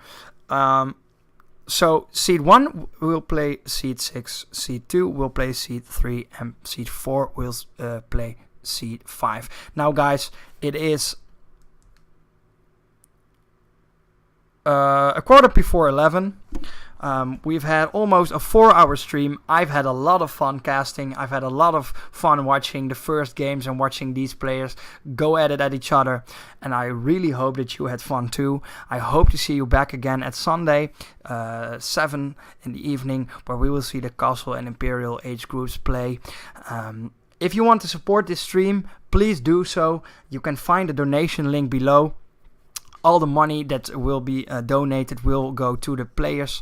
50% will go to the first and second place of this tournament, and the other 50% I will use to improve the quality of this stream. So if you would like to donate, that would help me very much.